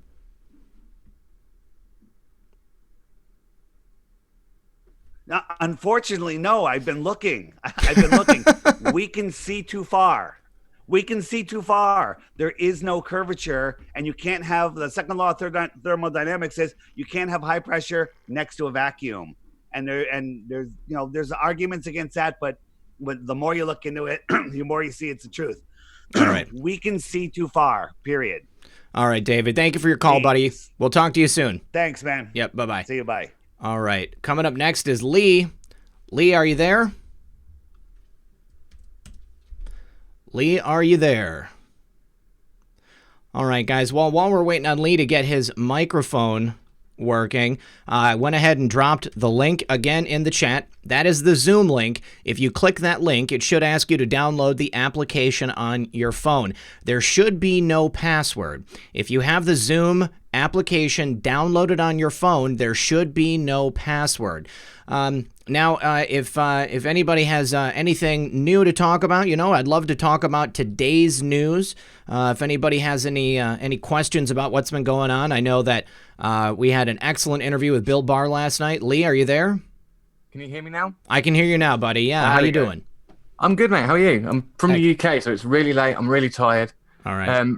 Just wanted to say about I actually wanted to ask if I could talk about a project I'm working on and getting close to launching. Sure. But talking about the flat Earth was actually really interesting, and I'm just wondering because I personally don't subscribe to flat Earth, and that's only because I used to go to this thing where we'd look at planets through telescopes, and when you see Jupiter and Mars through a telescope, it's kind of hard to think that's fake. So just wondering what you think on that.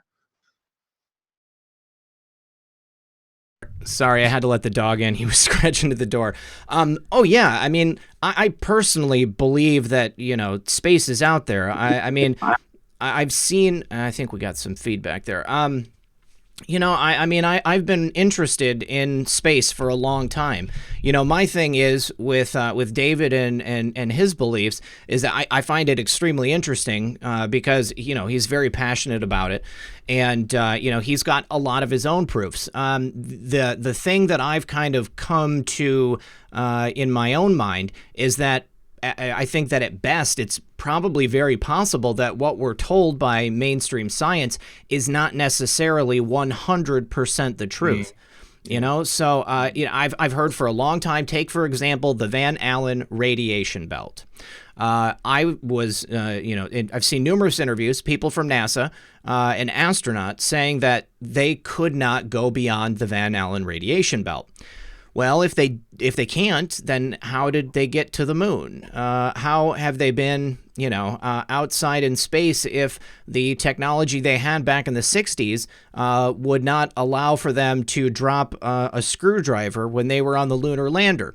I think there's a lot of questions that need to be answered, but I see the movement of celestial bodies, and I believe that is a real thing. I believe the Earth is spinning around the sun, but I mean I don't feel the need to belittle people who believe differently than me, because I see the arguments that David has, and I think that a lot of them are compelling. The argument that we see too far. I suppose that either physics and the way that light refracts off the Earth, maybe it doesn't operate the way that they tell us, or perhaps the Earth is much larger than they tell us. I think there's a number of answers for that. But if I have to be honest, then is it possible that the Earth is flat and that's why we can see too far? Just logically, that's one of many answers, but it's not my answer. Well, I think personally, a big part of this, at least for me personally, the big part of the Great Awakening is the fact that I've had to admit I don't know anything. Exactly. And that pretty much anything's possible. So while I did used to laugh at the idea of flat Earth because it's kind of like ancient, it's what it goes back really long time. But now it's just, anything's possible. So that's exactly it. I think that to believe anything other than that is hubris. Science is only what is correct at the time that they are telling you, because it's constantly evolving. You know, I mean, they're coming up with, you know, new theories of the way that everything operates. You know, I mean, if you take what we know today and you went back 50, 100 years, and you tell people, you know, this is what we have achieved, this is what we now know to be true, they would think that we were magicians, you know? So, you know, my mind is open, and I am completely open to having conversations with people about it. And people get very upset, you know, talking about, you know, the subject. And, you know, I have to sometimes, you know, I mean, like, I cringe because I know what's going to happen. I know that people are going to get upset in the chat. I don't want people to get upset. I just want people to be able to, you know, enter into a dialogue and, you know, be able to speak to people about things, you know, give your argument, you know, accept their argument and, you know, part and shake hands. Definitely open up your mind and look at both sides of the stories and decide for yourself. Yeah, 100%. Well, one of the things I wanted to actually talk about, if it's okay, like I say, I'm about to launch a project. It's a social media site purely for Anons. Okay. The idea isn't to replace Twitter, but it's a place where I want people to join, share information without fear of suppression. It's kind of a cross between Facebook and Twitter. You know, there's nothing's in the I'm just a guy on my own. I've had a lot of people sit there and saying they're worried about me using like their personal data for stuff, but they use Twitter, they use Facebook, and I'm, you know, it just makes me, I don't get that. But the idea is I want these conversations. I want a place where people can gather, have these conversations. It's a cross between Facebook and Twitter. It's literally launching in a couple of days. And I just wanted to know, if any of your listeners are interested in joining, then I want them to come and have these kind of conversations there without fear of suppression and reprisal. You know, being able to have these conversations. Yeah, definitely. You know, I mean, it's one of my least favorite things about social media is that people will immediately latch on and attack, you know, I mean, in a public forum like that. So, yeah, I mean, what's going to be the address? It's anonlink.co. I literally just purchased it today. I'm waiting for it to propagate, so it should be launched by Monday. The coding's all done. It's all ready to go. Registration's actually going to be closed, so okay. I will open it at certain points, and if people want to know when it's open, they can follow me on Twitter, and they'll know when it's open. Well, but you said it was anonlink.com? Anonlink.co.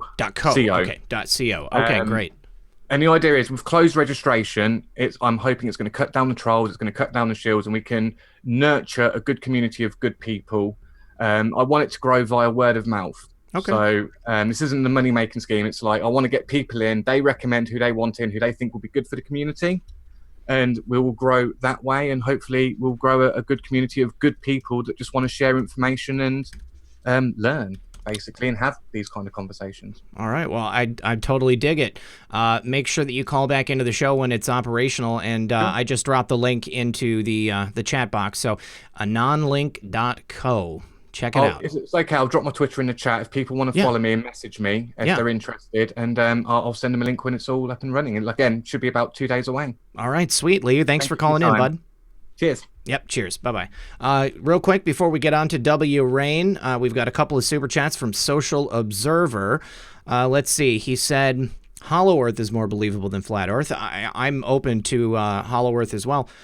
Social Observer says, anyone who studies Flat Earth should have at least one conundrum, so I'm not going to cult myself to the idiom. I think that is perfectly reasonable. You know, I mean, allow yourself to be open and to learn.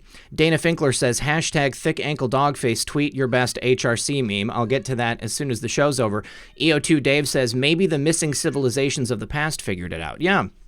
I think that to dismiss something because it's ancient is definitely the wrong thing to do, because I personally believe that ancient civilizations had a lot of knowledge and information, and it's been lost to us over the years. I think that just because we're modern, it doesn't mean that we're more intelligent or have greater knowledge. Social Observer says, can we raid the Vatican and Smithsonian yet? I wish we could. All right, W. Rain, you're up.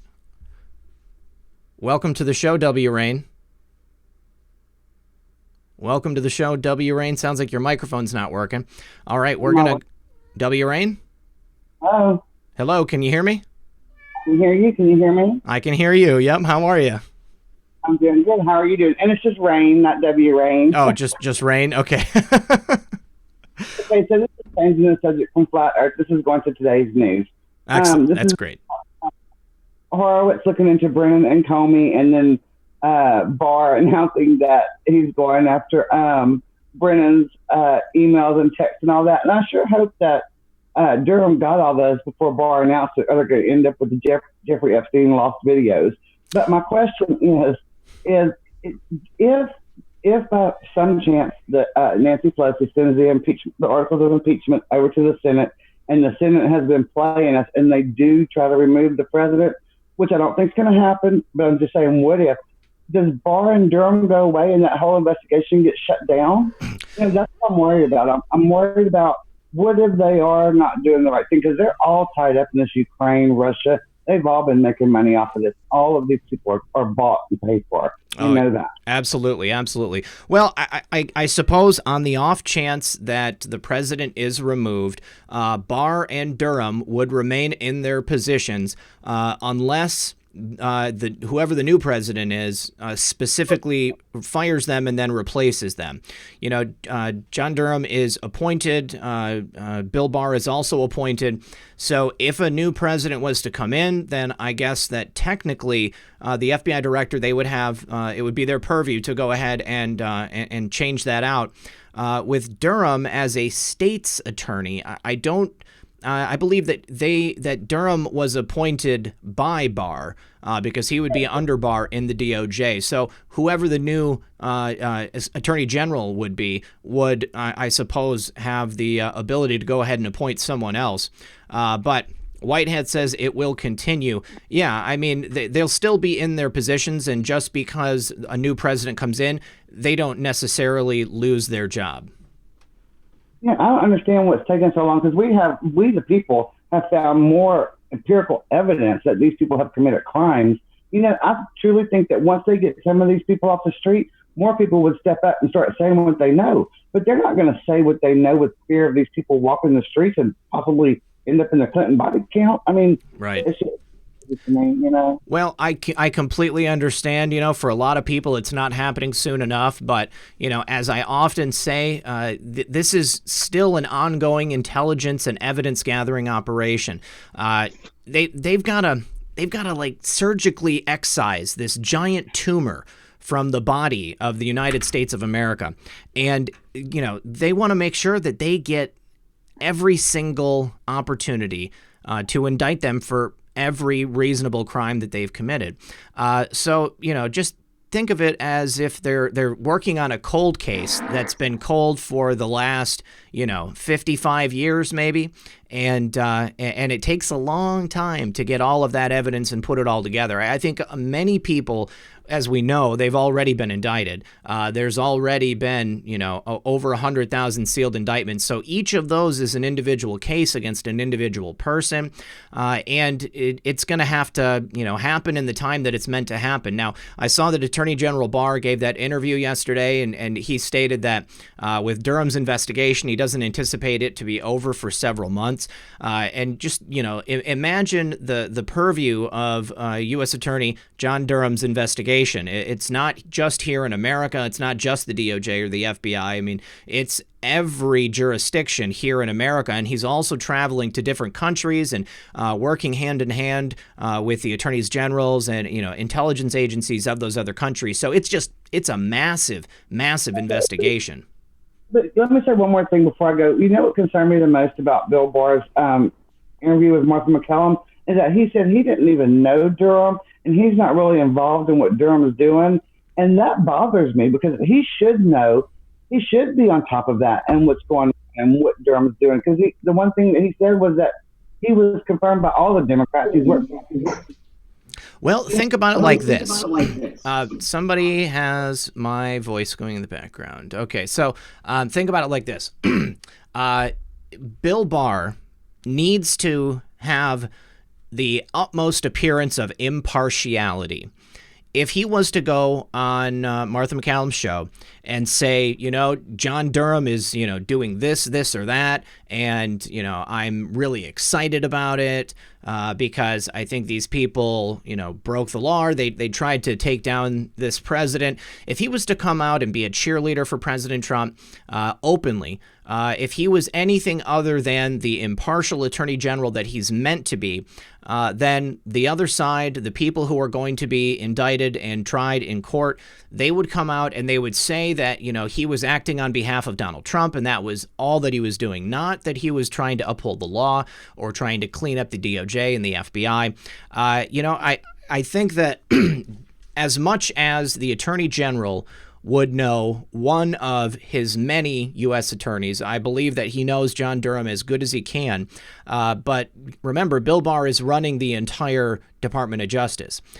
So with John Durham not directly reporting to Bill Barr on a daily basis and keeping him apprised of the investigation, I think that it's not necessary for him to do that because everybody in the DOJ, Bill Barr, and I'm sure Donald Trump and, everybody on Q team, they know that that John Durham is going to do the absolute best job possible. He cares about America. He cares about the rule of law. He cares about restoring it to the rule of law.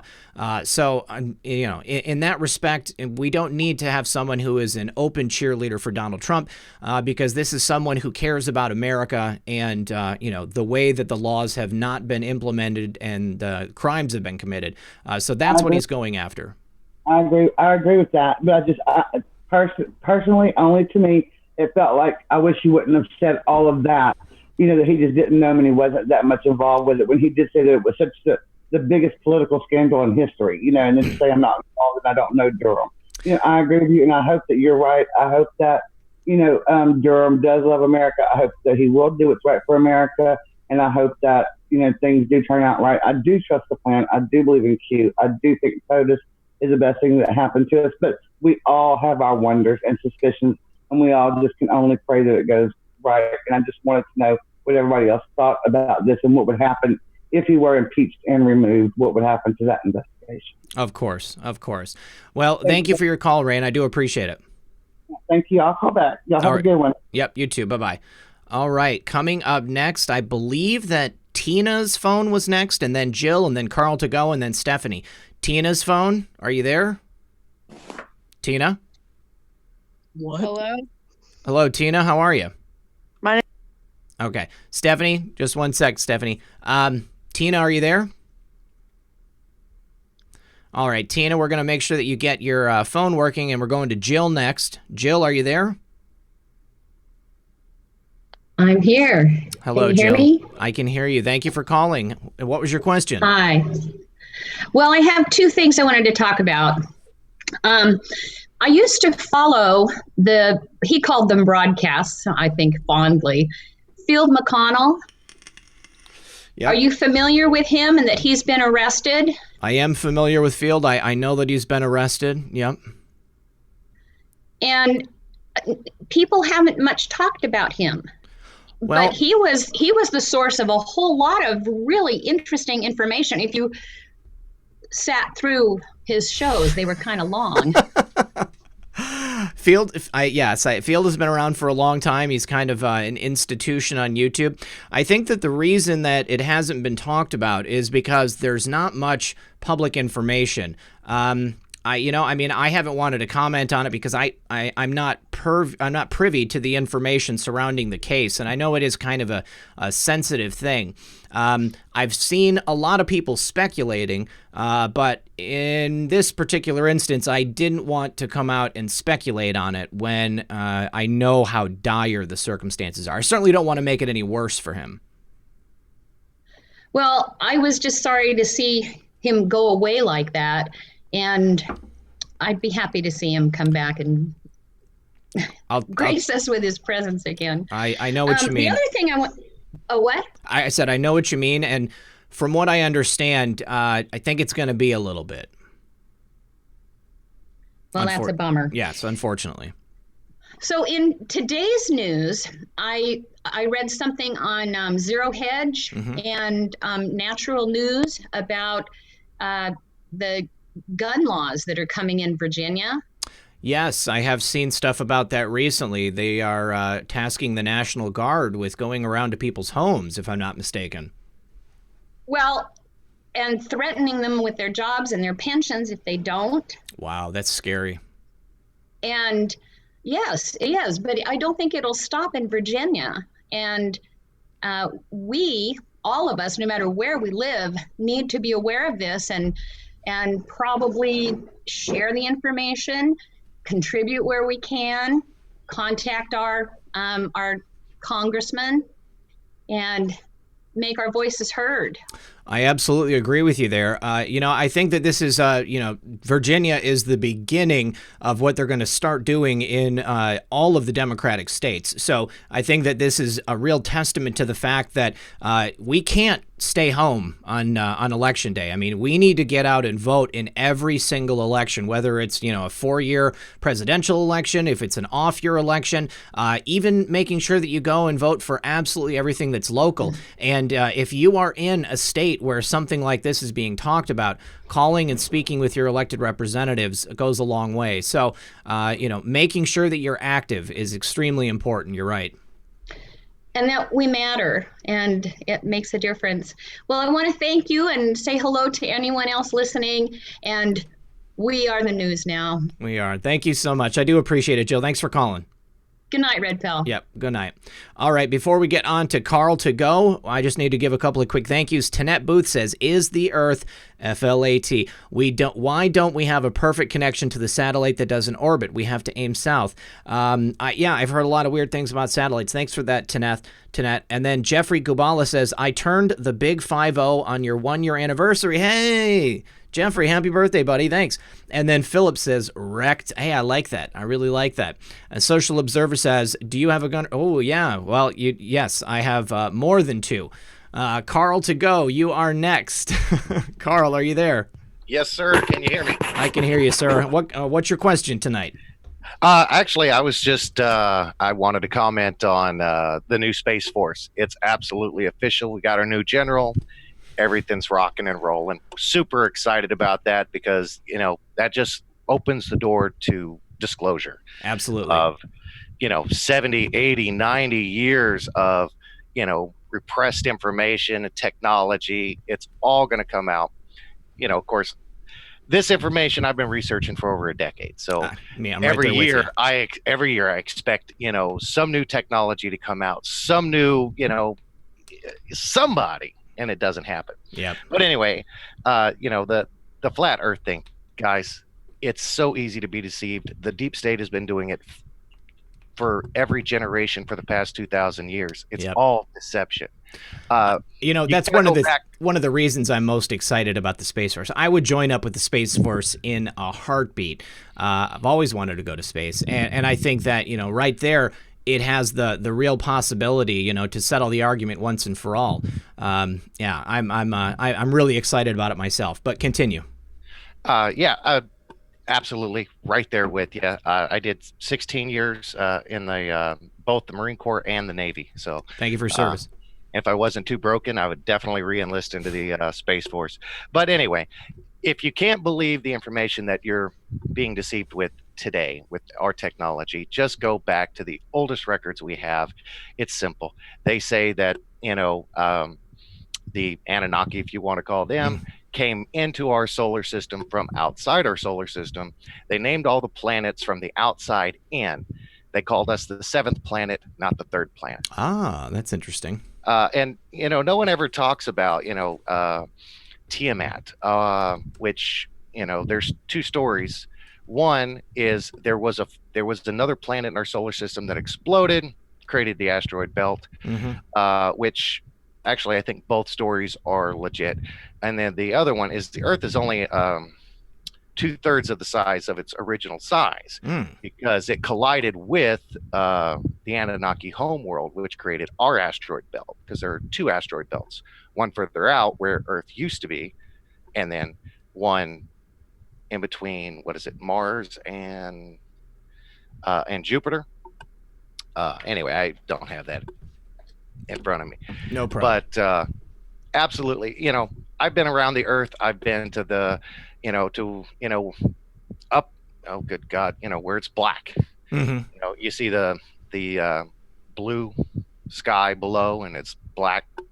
So, Carl, from your perspective, did you think that the Earth was round? Absolutely. In Okay. fact, if the Earth is flat, it is the only flat object in the universe. Right. Right.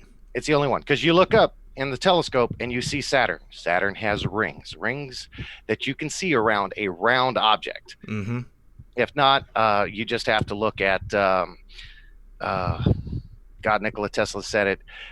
If you can figure out the significance of the numbers 3, 6, and 9, Yes. you'll solve the answers to the universe. Yep. And when you start looking at that math, it's the only math that we know of that creates a shape, and it's the shape of a torrid. Yep. And that torrid shape exists in everything from the smallest cell to our solar system itself, the energy fields around our heart and around our bodies. Yes. So it's insane. And back to the Trump thing and the impeachment really quick. Okay. We all know it's a distraction. Yes. Some of the things that came out in this past couple of days is the Democrats or the House passed a $3 trillion foreign aid bill to fatten the coffers, fatten their pockets again. Yep. But what I love is Trump is using the same tactics that the deep state is, and he's fattening the military. Yes, he is. Yes. He just signed a $7.34 trillion bonus to not only the space. Well, he didn't even mention the Space Force. He just said for new technology, new, more 35 F-35s, submarines, and then of course another major pay raise for the military. Which, well, they certainly deserve it. Well, listen, Carl, I'm sorry, but we got another call on the line, so I'm going to ask you to call in again next time. I really like what you were saying. I want to talk more about Tesla. Well, bless you. Merry Christmas. Merry Christmas, Thank buddy. you very much. Merry Christmas. Where we We'll go see ya. one, we go all. Where we go one, we go all. Thank you, bud. Appreciate it. All right, and thank you. Next, we've got Stephanie. Thank you for your patience, Stephanie. How are you?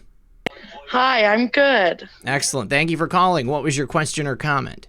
Well, I would like you to pray, please, for my mother-in-law. Oh, yeah. Okay. What's her name? Her name is Susie. All right. She is a Bernie Sanders supporter. Oh. Yes. My husband is pro-Trump. Mm-hmm. No matter how much facts we give her, it's an never-ending battle. Mm. And I just really would love for her to be awake. You know what? Know the truth. I think that probably in the very near future, I would say 2020 is probably going to be the time that she's going to awaken and realize what's been really going on, you know? I pray because she is, I don't know. It's like she is one of those brainwashed people that you're never going to change her mind. Mm-hmm. And well, I think that prayers would help. Once she, everybody please pray for Stephanie's mother. Once we get to that first mother-in-law, sorry, the first arrest. Once we get to that first arrest, I believe that's going to set off a chain of events. That's going to be like a domino, and it's going to be incontrovertible because it's not only going to be an arrest, but we're going to have real charges that go with that arrest, and then we're going to have a trial for it. And I would imagine this stuff is going to be public. It's going to be an extremely big deal. So people are going to look, and they're going to be forced to understand exactly what's been going on, how badly they've been lied to. And once they realize just how much they've been lied to, then they're going to have to second guess their entire life and their belief system. And then they're going to take a look. CNN finally just reported that the economy is the best it's been in 20 years. Okay. Best ever. Best ever. Everything is great. Unemployment, jobs, the stock market, we finally have a president who's willing to sacrifice everything for the betterment of this country and for our citizens. We have never had a president in my lifetime that was willing to do that. We've never had anybody who's put themselves on the line who didn't immediately come into the office of the presidency and begin to enrich themselves and all of their friends. Donald Trump, is losing more than money than he's gaining. Okay, he's losing billions of dollars by coming in here and sacrificing himself. The safety of his family. I mean, who else has to wake up every morning and worry if their son or their wife is being vilified in the press? I mean, Right. he's putting up with so much. So I think my biggest advice is don't lose heart. Realize that everyone wakes up in their own time, and when it's I time hope for her, so. she will. I really do hope so. Yeah. She's convinced he's an evil man. Yeah. I mean, she's not alone in that. Oh no, there's plenty of people out there, but they've been brainwashed. It's really sad because, like Obama, he was given 8 years, and what Mhm. did he do but screw our country over and Yep. over and over again? Yep. And you have an honest man that's never really been in politics trying to make a difference, and there's Americans out there not giving him a chance. I just don't think it's fair. And I wanted to tell you, Merry Christmas. Thank you for all you and Methods do. Thank you My so much. husband and I really appreciate it. I follow you faithfully every night, and I appreciate it. Thank you. Well, thank you, and Merry Christmas to you both. I appreciate both of you guys as well. All right, thank you for And- calling and in. Just to add, my son Braden, he's a huge Donald Trump supporter. He was actually born on Donald Trump's birthday. Oh, awesome. He's got to be a smart kid then, huh? Yes, it's great. He is very, very intelligent. Good stuff. I Hey, Brendan. appreciate it. Thanks, Redfield. Yeah, we'll see you. Bye-bye. Thanks Bye. for calling. All right. You guys, I've got a couple of super chats to go over. Cindy Smith said, keep it up. Thank you for that. Michael Kenny said, can't figure out how to call in because of the password. Michael, if you have the app, it should not ask you for the password. It's trying to go through the website to have you call in that way. Go to the App Store on whatever phone you have, type in Zoom, and you know what I'm going to do? I'm going to show you guys what the application should look like.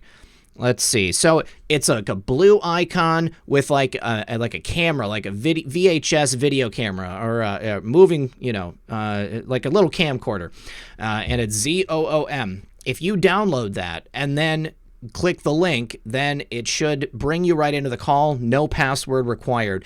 But he says, I'd like to ask you, what pushed you even to go on YouTube in the first place? Clearly you are and have been aware of the system built against all of us from knowing the truth. It was the election of Donald Trump. And even then, it was, 2 years before I decided to do it. I was afraid I wouldn't have enough to talk about. I was afraid that I didn't have anything to offer. But, I went through some experiences in my life directly. I lost my business because I came out as a Trump supporter. I lost my family because I came out as a Trump supporter. I lost a lot of friends because I decided to be honest with people and tell them, what I believed, and to try to get them to take a look at what was happening in this country. And they couldn't handle it.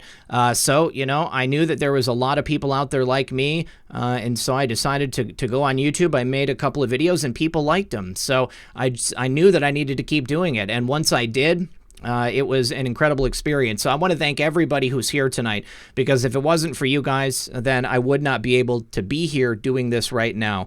Ben Schwagel says, Sumerian texts are not the oldest. Thrashin Chronicles. The Thrashins and the Dashins. I'm going to do a show about that, Ben. Thanks.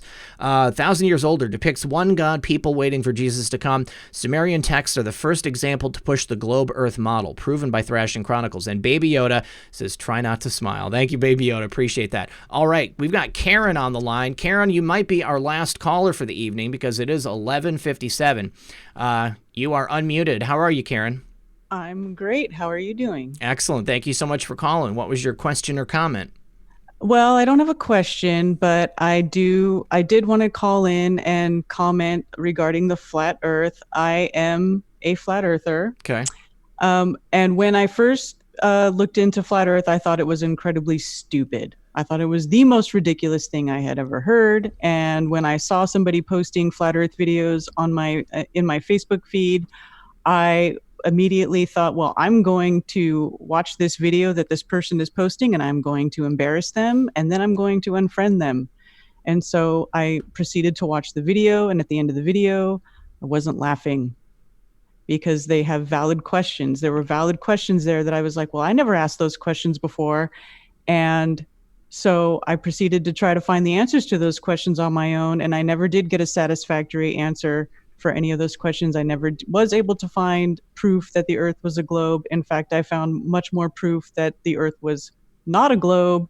And 5 years later, here I am. I am now a member of a independent scientific research group where we go out and we try to take direct measurements of the Earth's surface to try to Earth curvature. And to this day, we have not found any Earth curvature. In fact, the Earth always measures flat and level. I like that. That's very interesting. Very interesting. That story that you just told it's not the first time I've heard it, but it wasn't from you. I think that this is a very common occurrence. I mean, if you don't just dismiss it outright, then people begin to find that there are certain questions that you can't get answers for. I would love it if I could find someone who could scientifically support the globe Earth theory, and then have a debate, with someone like yourself, who's done the scientific research to go behind it and actually support the flat Earth theory. I find that fascinating. Yeah, I would love to find somebody with scientific proof of the globe too. Yeah. Because then I could stop doing what I'm doing, and I could stop putting myself out there to be ridiculed on a daily basis. Sure. I understand. Well, Karen, thank you very much for calling. We got one more caller, Tanette, and then we got to jump off the line. Okay, great. Right. Thank you. Thank you. Have a great night. You too. Yep. All right, Tanette, you are the last caller. Are you there? Tanette, you're mute. Is showing unmuted, but I'm not hearing anything on your end. Make sure that your microphone is set. So while we are waiting for Tanette to get her microphone on, I just want to say thank you to everyone for being here tonight. Thank you very much for coming and watching my shows. Thank you for sharing. Thank you for liking. Thank you for making sure that you are still subscribed and that your notifications are turned on. I just want to go ahead and make sure that you know that you have to turn on notifications in your phone for the YouTube app in order to get my notifications. Tanette, are you there? Still got nothing from Tanette. All right, guys. Tanette, we're going to close out the show, and hopefully you can call back in next time. You guys, don't miss tomorrow night. We've got the new California state people. They're going to be here telling us about their efforts to secede from California. I think it's going to be a really, really great show because there's a lot of stuff happening in California. A lot of people don't know this. I certainly didn't know it a couple of months ago when they got a hold of me. But as always, this has been Red Pill 78. I am the corruption detector, and this was your Red Pilled News. Good luck, everyone, and God bless.